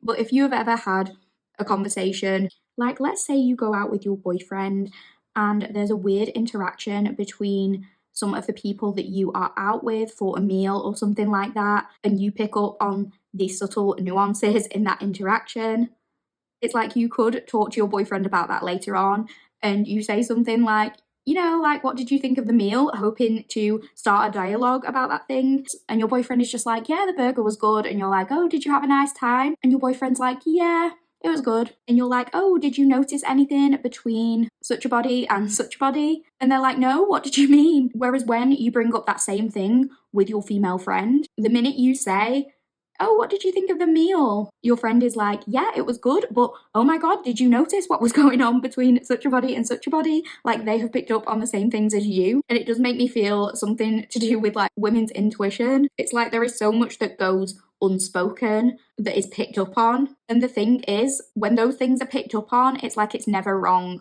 Like if we know something, we know it. And sometimes it's hard to explain to people who aren't seeing the same things. But it's underestimated. I feel like, you know, if you have spoken to a man about something that you have noticed, you might have been dismissed in the past. You might have been told like, oh, I don't know where you've got that from. Like you've just made that up. But are we ever wrong? No, we are never wrong when it comes to our intuition and just knowing things. But in whatever capacity this is, it's like you are showing how important your intuition can truly be. And you will be celebrating proving people wrong about that being unimportant, because you've used those very gifts to create new opportunities for not only yourself, but also potentially other people as well. And your competence in whatever field this is leaves them no room to deny the existence of these gifts. And that in turn allows you to celebrate being more confident in terms of just voicing your opinion and in terms of knowing that your ideas are very much worth something. So that is what I'm getting for you, pal 4. We are just going to close this reading with a little bit of advice from the Sacred Self-Care Oracle. So please bear with me and we'll have a look at that now. Okay, pal 4, let's have a look. So we got number 45, sing. Okay, pal 4, so what did we say about you using your voice, being on stage, using your platform, sharing your ideas? Some of you could have a shoulder tattoo. I don't know why that's just popped in.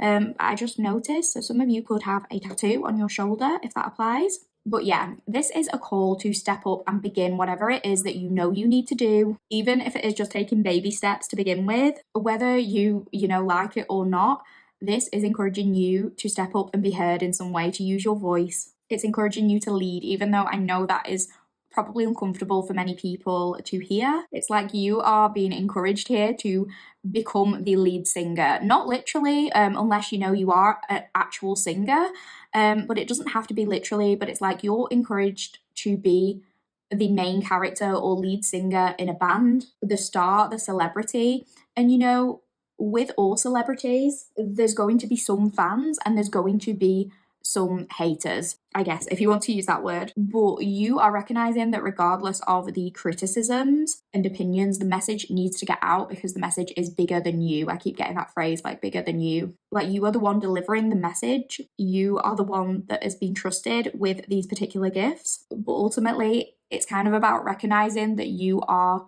the vessel and that the actual ideas serve a larger purpose. It's like you have given those ideas a safe home until they were ready to be released into the world. But this could be indicating that it is now the time to sort of set those ideas free in the way that works best for you. So music and singing could be important. Some of you could find that you're more motivated and you feel more confident when you've listened to a particular type of music. So this could be encouraging you to create an inspiring playlist or something like that. Maybe even the age of 45 could be significant.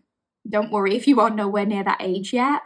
If you are in your 20s, for example, like we said at the beginning, it could be sort of indicating that this is just the start of your journey right now, but your manifestation might ultimately reach its peak sort of throughout the years, and it might sort of build up to this point. Maybe the work starts now and that sets you on this trajectory. Overall, this is really encouraging you to not underestimate the power of your words and the impact that they could have. Use your voice in whatever capacity you can, and that will allow your manifestations to reach you. That is what I'm getting for your reading, Pal 4.